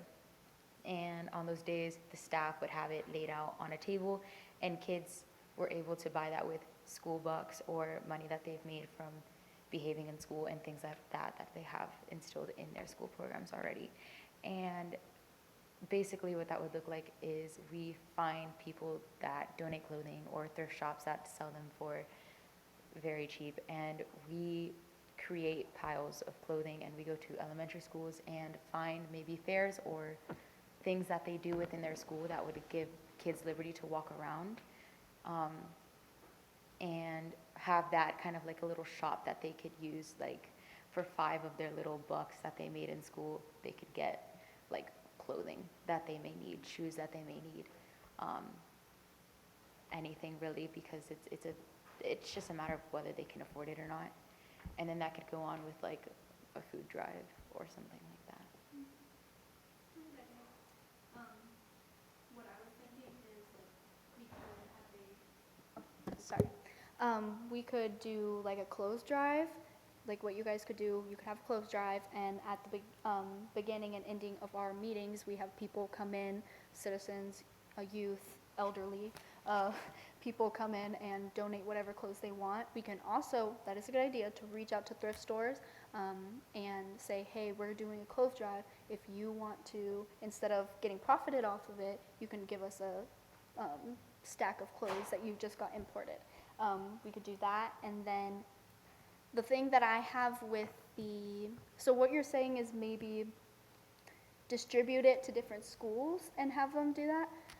I think instead of doing like a fair, we could just distribute it to different schools and have like a place in maybe the front desk, or what is that place called? The main office, where we have like a little table, and that's where children who know that they need clothes at home, they can go and get it themselves, and they can be limited to weigh 1 shirt or something like that. Okay, so that's a fantastic idea. Now, encountering that kids, especially at a younger age, they tend to have more shame, and it's just an embarrassing environment to have to be able to do that. And I'm not saying that it's an embarrassing thing. Please supply what they need with it. You get me? But I feel like because it was a fair, it kind of just seemed like a little shopping spree, and they learned how to manage money. It's like, I just think it benefited in multiple things. Yeah. Like if you're thinking about it in the long run, like they're buying their own things, they're managing money, things that they've made, they know how much they've made, and it's encouraging them to behave good in school so that they can be able to supply themselves with these things at the end. And it's just something to look forward to, because in my school, I mean, we had so much fun. There was pencils, there was school supplies.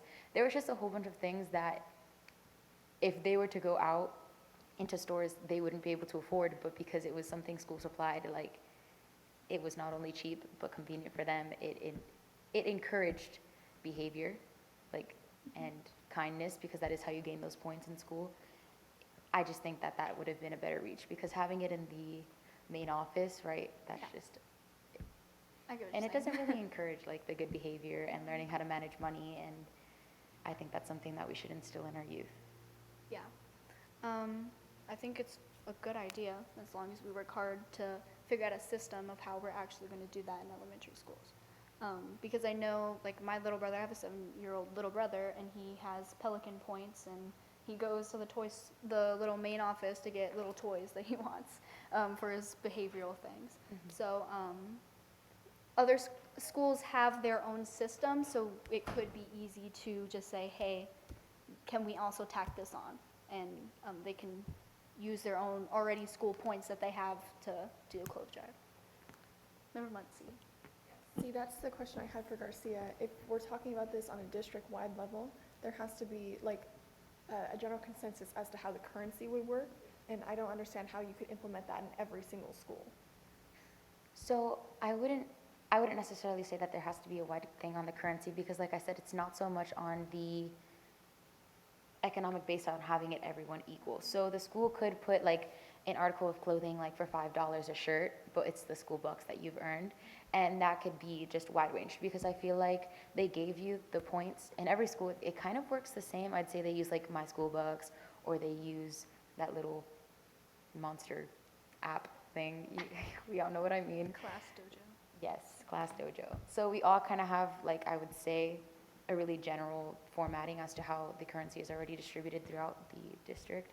But we can contact schools and figure that out, because that is something we could do to look into. And then if we'd like, maybe we can tell them, hey, if your currency is working this way, we would like to transfer it into this amount of money, or X, Y. You get it? it's a stretch. It's not something we have to work on. I just feel like it helped my community a lot, and I loved it as a kid. It was great. And it was just a really fun thing to look forward to. And for people who needed it, it was very helpful. There was clothing, there was hygiene products, there was pencils, school supplies, anything you could think of, kind of just lay it on a table, and people thought of it as a non-shameful thing. And it just supplied the community with what they needed in that school. Member Muncy? So I love the idea. And again, looking at the logistics of this, we have to recognize that not all kids are well behaved. So not everyone is they're not all going to garner points. But that doesn't mean that they don't need clothing. It's a necessity, and I believe everyone should have the ability to go and get what they need from school. So I love that we're considering the possibility of this, but I don't think we should base it strictly on behavior, because again, not all children behave properly. So if we were to implement something like this for our junior project, we would need to come up with some kind of like equal opportunity system, because behavior-wise, it's, Yeah. Member Mazakowicz?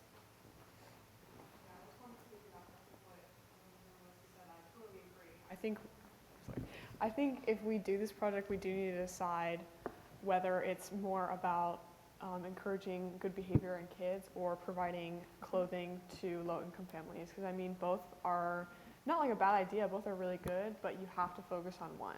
You can't do both. And if we do like low-income, like providing clothing for low-income families, you're gonna have to focus on the clothes and maybe not do a currency system and just do a clothing drive in the front office. But if we want to encourage good behavior, we can do rewarding kids by establishing a currency system in the schools and then providing like reward for good behavior. But I think the good behavior is definitely run more by school to school. Like I know certain schools have different currencies and stuff, like the Pelican points that was mentioned. I know my elementary school didn't have anything like that. So that more depends on school to school, and I think if we wanted to do the clothing drive, we would focus more on the actual clothing drive, so. Those are good points. Member Garcia, it's Garcia, right? Okay, good. So I understand exactly what you're saying. I don't necessarily agree on how we cannot do both, because though this could be more of like a monthly occurrence, like she said, it doesn't have to be a fair. She said in her brother's school, they just go to the front office and they have like this little shop. We can just supply them with clothes and currency and come up with we can contact the schools and see what they do, but this could be advertised in the schools, like little pamphlets or flyers, like this is this much money, and not only that, but schools also award for participation, they award for kindness, they award for grades. Like there's a lot of things that you can get those points for. It's not necessarily good behavior. There's different categories, at least there was in Class Dojo or in My School Bucks. There's different ways you can get that. So while you may not necessarily be the most well behaved, you could be participating, you could be doing all these things.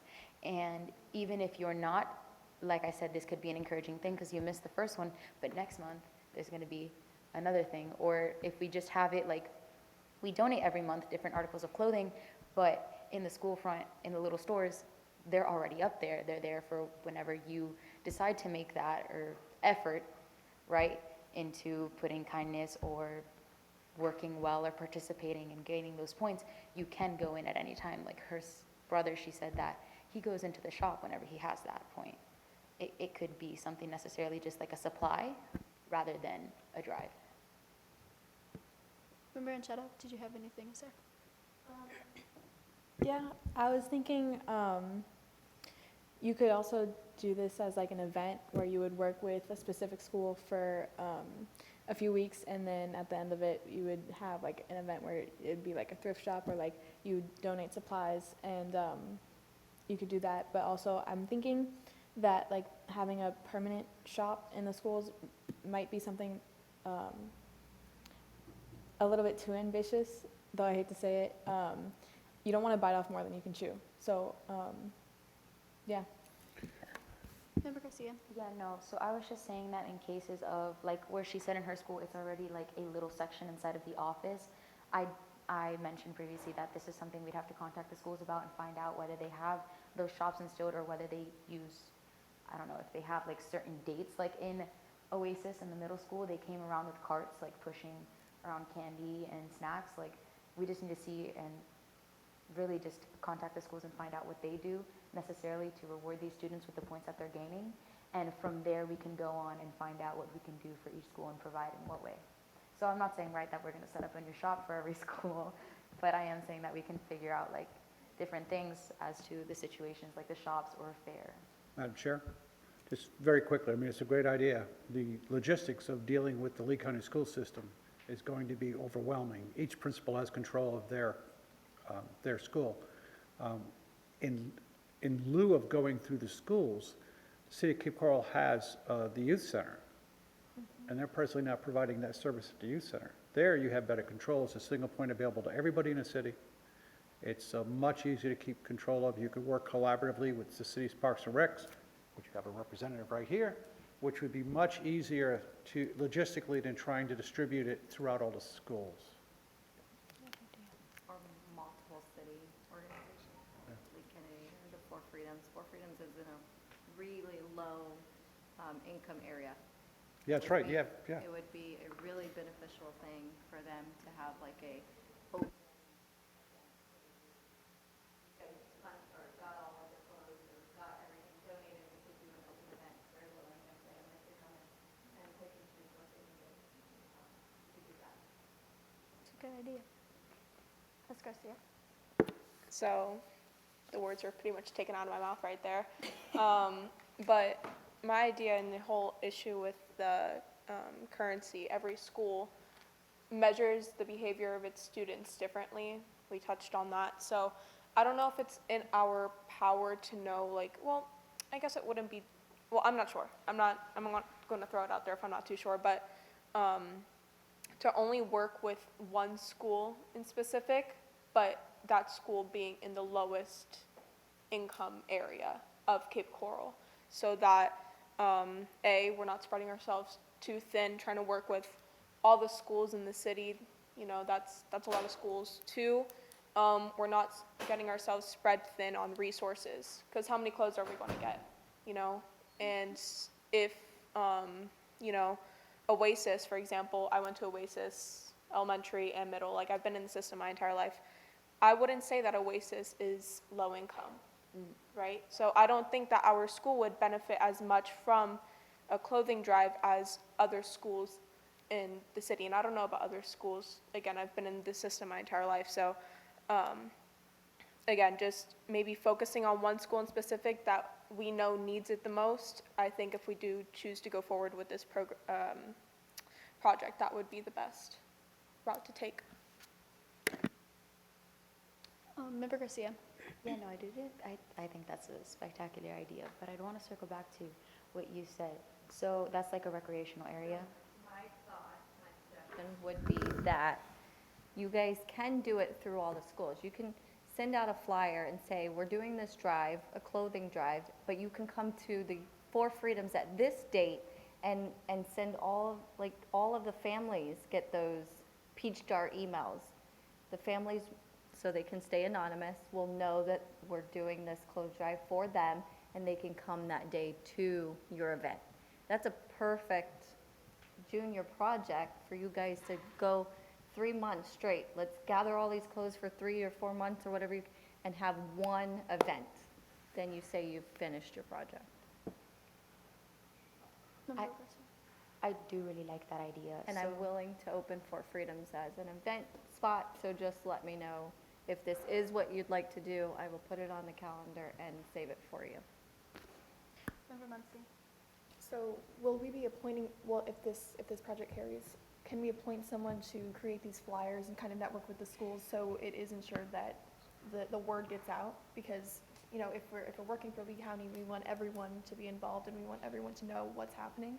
So would the council work to like create a flyer? Yeah. And then pass out to the schools? That's basically what our communications director does. Okay, They create I the see. flyers. So we would say, hey, we want, when we get to that point, it's on. When we get to that point, if this becomes our junior project, which I think it is becoming a consensus that we might want to do this, when after we collect or in the midst of collecting all of the clothing, we could say, okay, now let's start creating that flyer. What do we want on it? The location, if we got to decide on the location, the date, it's all going to be on there, and then we'll have the communications director do it. And if we don't have a communications director by then, we can just have one of us do it. Member Garcia. Okay, that's great. I'm so sorry that I'm being quite redundant about this, but you said that we could send out an email. Would that be a mass email sent to like everyone in the school, like the parents? Like Oasis has Parent Square. I'm sorry that I'm using Oasis. I know it's not a low-income school, but that's what I have experience in. I don't know about the other schools, but we have this thing called Parent Square, and it's basically where all the parents kind of get emails and updates on their students. Is that something like a platform that we'd It spread would that probably on? be something like she said with communications, that you could reach out to the principal, send them the flyer, and then they could shoot the email to everyone. So we'd want to do an email and a flyer. So that would. The Well, the flyer will be easiest in the way to email. get to the parents would probably be through email attached with the flyer. Yes. Right, because you have to remember, everything's gonna have to be approved. Yeah. You can't you're not gonna get a distribution list of all the parents. It needs to go through the process, just like anything else. I mean, in our city, there's a process, if you want something posted on social media pages. So, correct, I mean, once it's established, we would be able to assist you, and, obviously, once again, if you're talking about the high schools or, even some of the schools, you guys are the best contacts, not even us. You guys go there. You know who to send the emails to. So, you're going to be 10 steps ahead than us. But yes, everything's got to go through the principal. It just has to be filtered through that. Once we get to that point where we're actually sending the flyers, we'll figure out what we have to do. Member Whitish. I just wanted to kind of piggyback on some older consideration about, the logistical kind of nightmare that it will be to, institute this in Lee County Public Schools. I know that Cape Coral, the only Cape Coral sanctioned school is Oasis, and it's, it has a few campuses. I think that would be honestly our best option, because we also have, a lot of members on this council go to Oasis. I believe I believe that most members on this council go to Oasis, like in terms of numbers, yeah. So logistically, I think that would be better than us trying to work with the Lee County Public School System, because I know, just from experience, that it's never really, not that it's going to be convenient anyways, but it's not in the best interest of our logistical ability. So just to keep that in mind with Lee County Public Schools versus, our option here with Cape Coral. So are you saying that we just want Oasis to participate, or what are you trying to say? So if we're gonna try and, go, if we want to be present directly in the school, then I would say yes, because of logistic, ability. However, as Advisor Mazurkowitz said, there is the youth center that we can take advantage of. There are other outlets, and I'm not saying that we should exclude other public schools just because of logistics, but that is definitely something that we need to consider when we move forward with any project. Madam Chair, let me offer some guidance at this point. We're getting into the weeds as to how we're going to do this. Yeah. I would decide, first of all, is this what you want to do? And then assign someone to be a fact finder, to see if it's possible to go through the school system, to see if the best avenue is through the city. Also remember, Oasis is probably not the social economic group that we want to focus on. So it may be easy to do it there, or easier to do it there, but if it's easier to do it there and it's not needed there, it's not a very good project. So get agreement that this is something we want to look forward to, and assign someone to be a fact finder and come back with the information. Got it. I was gonna do that after. Muncie, do you have any discussion? Yes. It wouldn't benefit from this project. It's not a low-income school. Like, I want to bring to attention, we all wear uniforms, and we have to buy those uniforms. So, everyone that goes, not everyone, but the majority of the kids that go to Oasis are not in need of this project. I get it that Oasis is known. Most people know where Oasis is, so it would make sense if we had the distribution at Oasis. But I'm for, and I know we haven't decided as a project, which we'll do in a second, but I think we should do the Youth Center or the Four Freedoms or Lee Kennedy, just these other places. Just makes more sense to me. S. Garcia.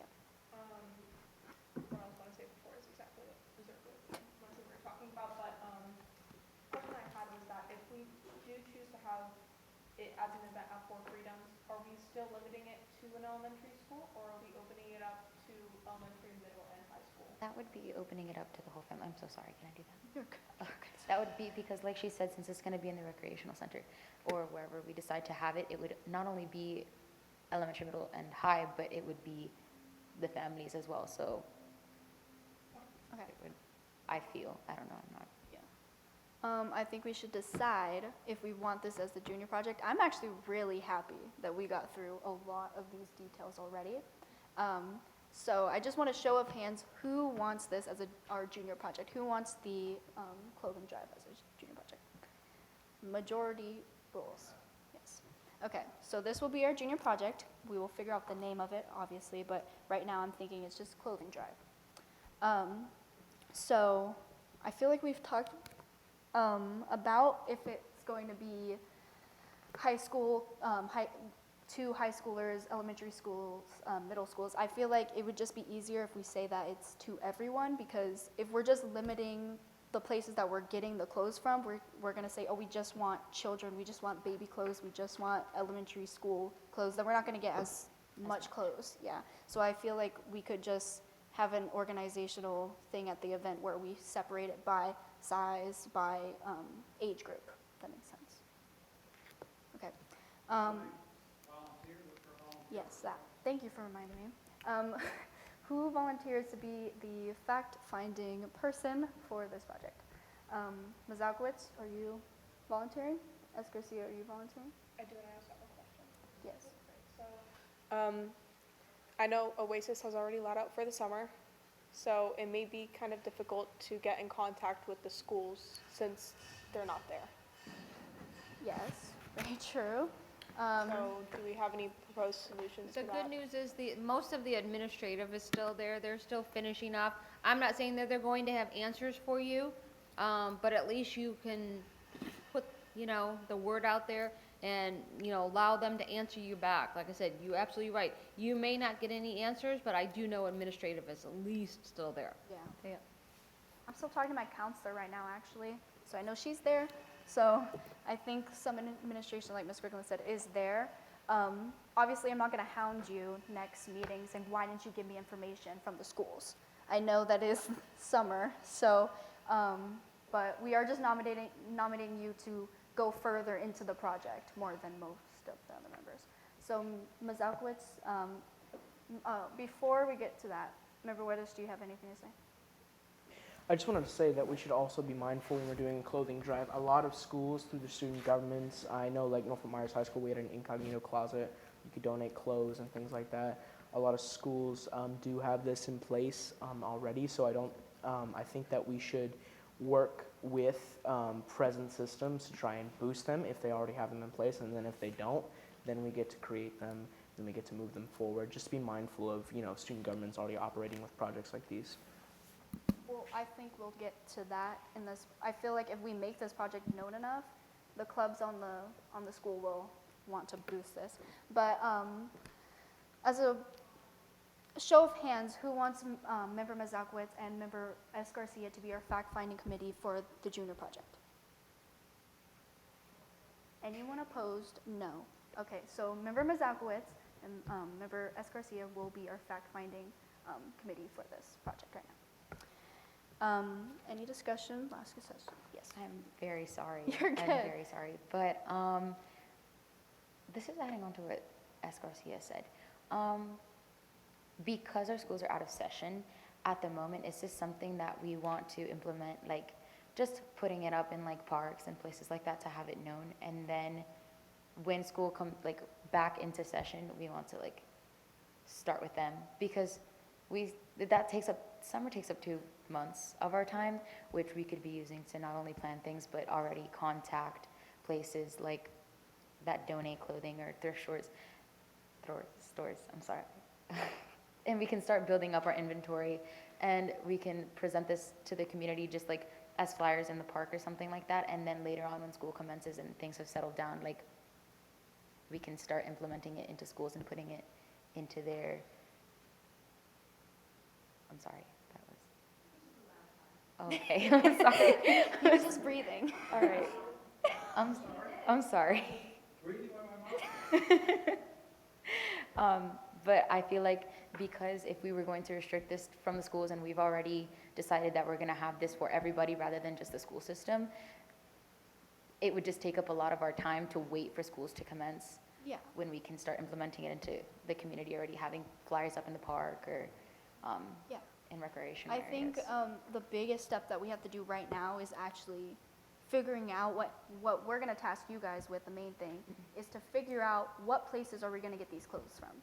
That's the biggest thing. Before we think about flyers or where we're going to put these flyers, I think we should figure out where we're actually going to get the materials that we're going to put out. Can I So help that is a with good point that you put up. Can I help with that? Yes. Okay. Okay. See, is there any more discussion on this? Okay. Let's go on to the next item that we have, which is item 10D, Lovelocks project updates. This is a continued discussion from the last youth council meeting. I will open the floor now for any updates from members Little, who did just leave early, and member Bella, and any further discussion on the council. Member Bella. I did reach out to ex-member Reamer and also Little. We were kind of all talking about just like the project, and so he forwarded us a bunch of information. And then I reached out to the Art on Board, who's going to fundraise sponsor majority of the project. And so about I think it was like a week and a half ago, I did reach out to them and I did follow up, and I'm still, I guess there's a recurring theme of roadblocks coming, but not really any updates. Just wanted to put it out there that I am in contact and trying to get more information on how we can actually start building. Sounds good. Any further discussions? Seeing none, let's move on to the next business item 10E, Blessings in a Backpack sponsorship. At the last youth council meeting, Ms. Grigland informed us that our previous spring gala unfortunately did not raise money for Blessings in a Backpack. Therefore, we decided that it would be best to raise money through other means and fundraisers so we can provide Blessings with at least some funds. Besides utilizing our already existing Jeremiah's fundraiser, are there any additional ideas or ways that we should implement getting more money for Blessings in a Backpack? Does anyone have any ideas? Do you have an update of what is the funds that we have from Jeremiah's? No, I'm working with the manager. There seems to be a little disconnect between the owner and the manager that's working there. So I don't have any update to provide you. Hopefully next meeting. Okay, thank you. And it's the first Wednesday of each month. Correct. The first Wednesday of every month from 4 to 8. If you walk into Jeremiah's and you tell them you're from the youth council, and even if you forget to tell them, anytime, any customer that's walking in between that time, we are getting 20% back of the funds that or the money that's obviously brought in that time frame. Okay. Member Negron? I just have a quick question. Didn't we already have a GoFundMe set up for that? Is there any progress on that, or? We have it for Lovelocks. It's, that money is just going towards Lovelocks and the operations for it. Member Mazakowitz? About the Jeremiah's fundraiser, I think we could also post that on social media through the communications director, like mention online on our Instagram, Twitter, and all of that. Hey, go to Jeremiah's this Wednesday. All of the profits will be donated to, or 20% of the profits will come back to Blessings in a Backpack. So I think that we can use our social media to promote the Jeremiah's fundraiser. So. Ms. Grigland, could you send another email? Could you send another email with the flyer for Jeremiah's for the juniors to also post on their social media? Absolutely. Do we have any like spirit nights ideas, like doing the same thing but for another organization, or do we want to simply go through that process to get another GoFundMe? I don't really like that idea, but doing a GoFundMe for Blessings in a Backpack, I feel like that just shows that we didn't raise money for them.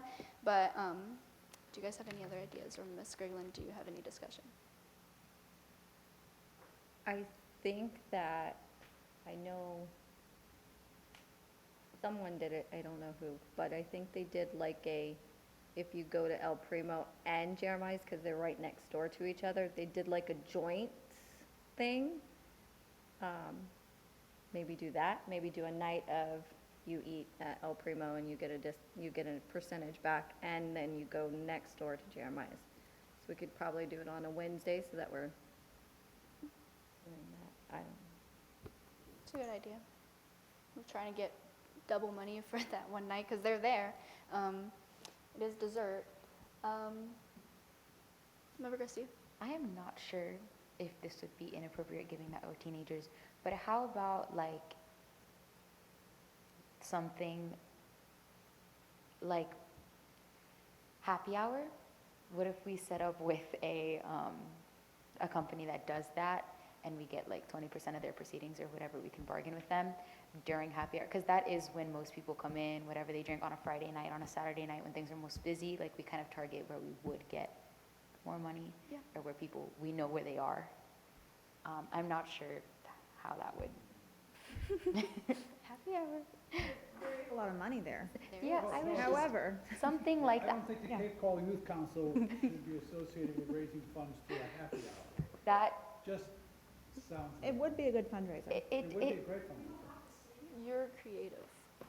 we could use the same idea in something else. Doesn't have to be happy hour. I was just saying, like, because that's where we know where a lot of people go and spend money. We can find another area. I don't care, I mean, I would just warn you against the council itself being associated with the sales of alcohol for any, at any time. And my idea is if I'm posting that on my Instagram, I know I only have mostly teenagers on my thing. So I'm telling them to go there. It doesn't make sense. Yeah, I mean, no, but that's not really something we'd have to Yeah. just- promote. So that's why I just thought maybe it doesn't have to be necessarily happy hour or anything alcoholic. It could be something Yeah. different, where we know a theme park, where we know that there's a lot of people, especially during the summer. It could be a water park. Sunsplash is now open. We know a lot of people are coming. It is summertime. We can use that to our advantage. That's all I'm saying, that we can use things that we know where people are at, especially because now it's summer. We can use that to our advantage. We can set a specific time where we know people are going to be there.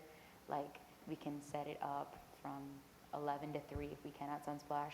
I don't know how it works exactly, but just an idea That's a throwing private out there. enterprise. That is not the city's, runs it. Yeah. So you have to get the blessing of the private enterprise that runs it for Blessing in a Backpack. I mean, you know, it's just, it's great marketing, make a splash for Blessings in a Backpack.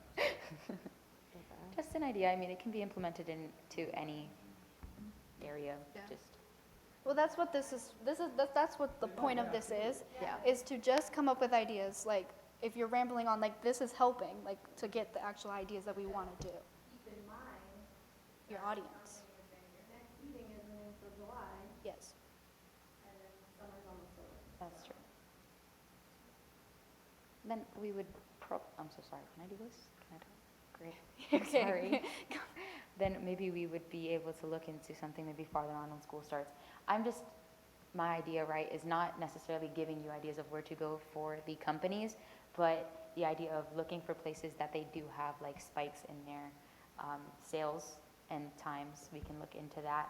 Or at times that we know as school students, right, the tax-free season, whatever we may use to our advantage, like nailing that. We can do some research on that. Really. There's a lot of not companies, businesses that do the whole donating a percent. Yeah. I don't know what they are off the top of my head, but maybe someone could do that as a Do a little fact research. finding. Yeah. You understand, companies that are willing to share a piece of their profit, it's not to reduce their profit during spike time, Yeah. it's to bring people through the door, Mm-hmm. spend money in their facility, even if once at a reduced rate, to them, they create a customer in perpetuity. So that's what it's all about, and that's the marketing for that. And the Sunsplash, people running Sunsplash may be willing to do it because they're associated with the city. Once again, just somebody take it upon themselves to investigate these opportunities. You know, that will help, that will help the Sunsplash a lot.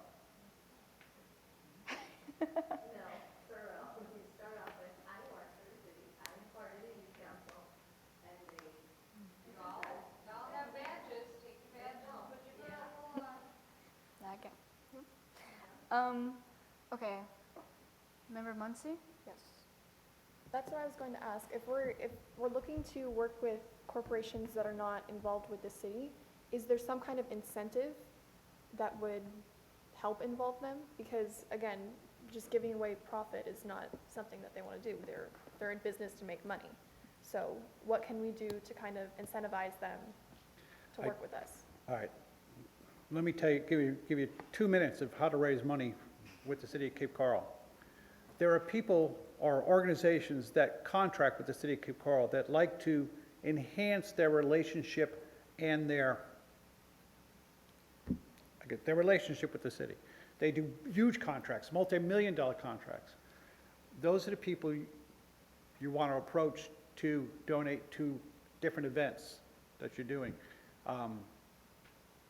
So that's, and if, that's where you got to have somebody who's, when I want to raise money for political campaigns, I look to see who all the big players are with the city, and we go after them.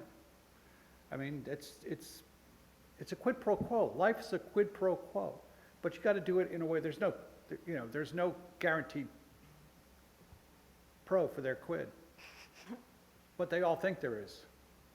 I've learned the same, but local businesses want to get their name out there, and anything attached with the city's name, they are all for helping it. They'll give you 2% or 10%. Sunsplash will do it. Anything with our city's name attached to it, I have learned over the past few years that those small businesses definitely want. But I would suggest starting with the ones that already have the program, right? Yes. Like, there's probably a dozen in the city that I've seen that do, like, on Wednesdays, it's 10% of our profits or whatever. So if they already do it, then it's an easy sell.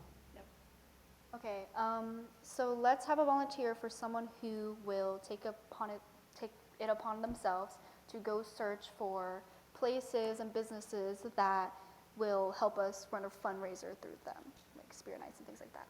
Member Garcia, do you want to do it? Is everyone okay with that? Member Woodish? I think this is a two-person job. This is a very big job. So let's have Member Garcia and Member Woodish be on a committee for this. Let me see a raise of hands of who wants Member Woodish and Member Garcia to do this. Any opposed? Good. Okay. Member Garcia and Member Woodish will be our committee for finding sponsorships for the Blessings in a Backpack. Any more discussion, guys? No more? Okay. Let's go to the next topic. Item 10F, strategic plan discussion. All right, well, we're ready to go for about another 45 minutes, right? Yes. All right, I apologize. Yes. She said it, not me.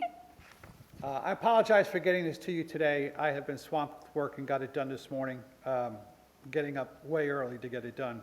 Also, I want to thank publicly the city clerk's office.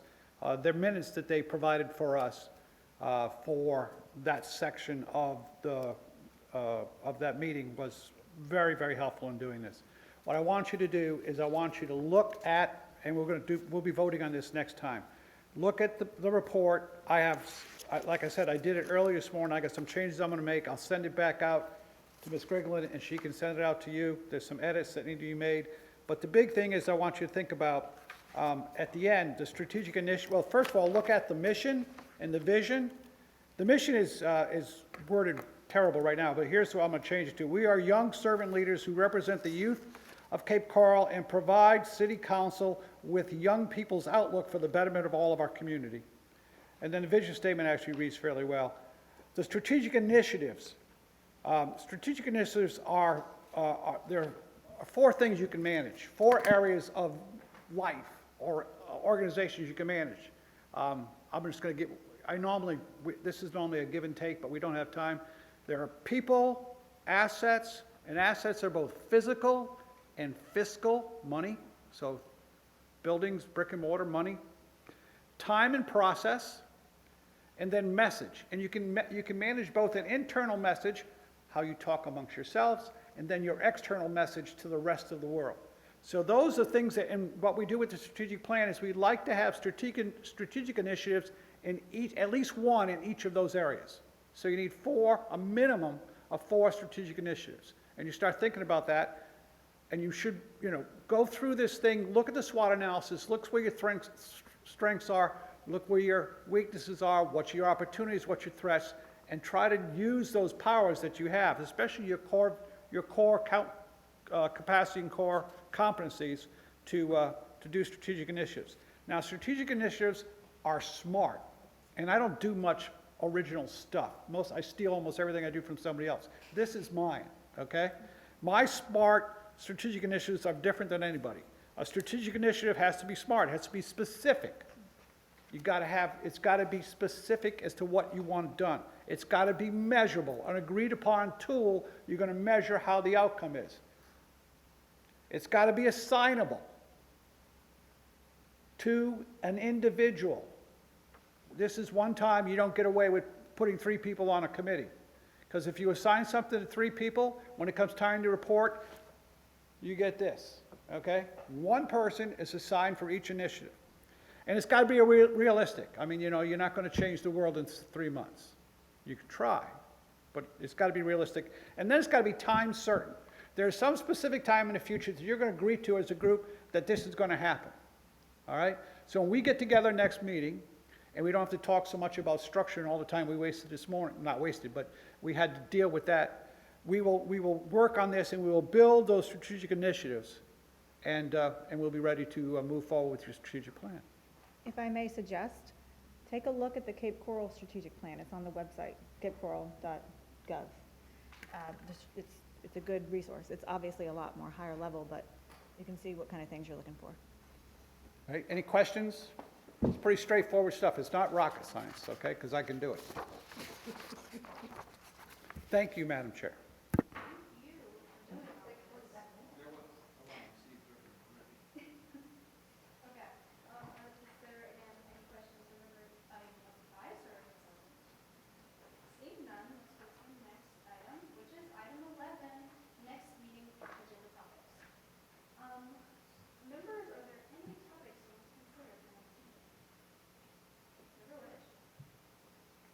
I think we should maintain, just so that it's maintained, 10F, strategic plan discussion, and going into strategic plan topics, being a little more specific with that, as Member Mazurkiewicz mentioned, selecting our strategic initiatives, just something to look at in that area.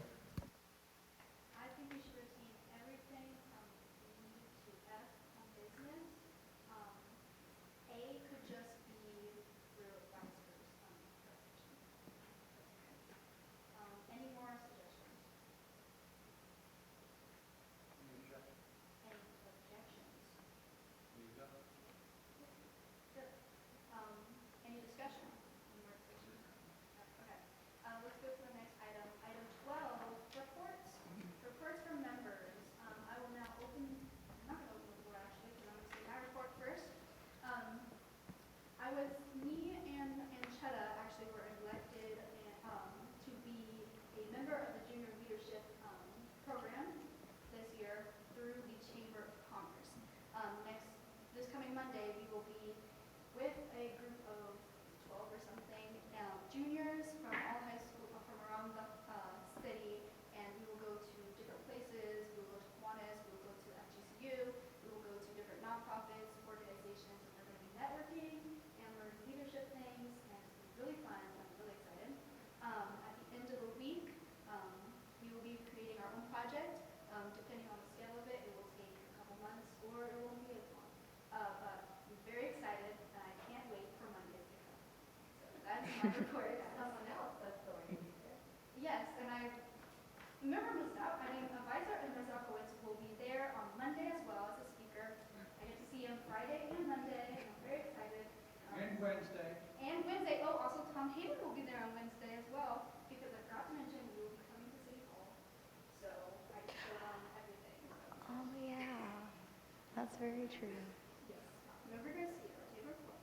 Not a report, just an elaboration on the the meeting being held on Wednesday. My little sister is going to be here. She's very excited, and I just thought that was cool. She's going to be here for the Oasis gift fundraiser thing that they did, and they're being recognized. I thought that was pretty cool. Member Garcia. So So this was before school let out. It was on Memorial Day. I did an event for the Windsurf Cape Coral, which if you don't know what that is, it's a retirement home. And through my JRTC program, we worked with them previously in February, I believe, and we threw them like a senior prom. And it's a way to keep them company, know that there's people thinking about them, especially younger people thinking about them.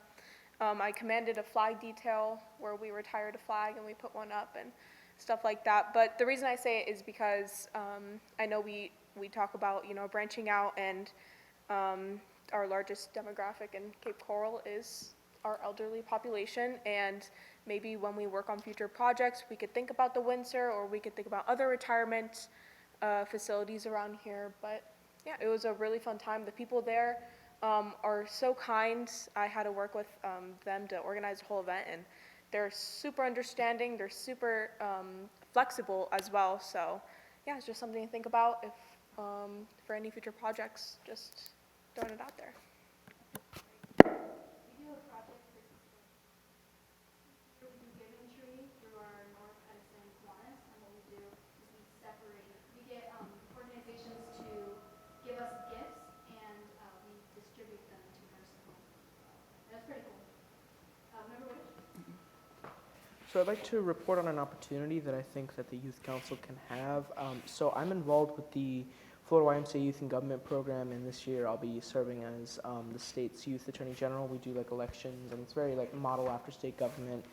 In July we do a retreat where we meet our counterparts to real life, so I'll be having a short meeting with Ashley Moody, the state's Attorney General, and then her advisors, and we'll be learning about, in July, the other presiding officers, issues important to Florida, legislative topics coming up for the next session. So I'll be happy to report that from what I learned, I'll definitely share with us on the council, make sure that y'all are understanding our legislative priorities from the legislature and from the governor's office, and just getting an understanding of that so that we can, do our service a little better here in the Cape. So.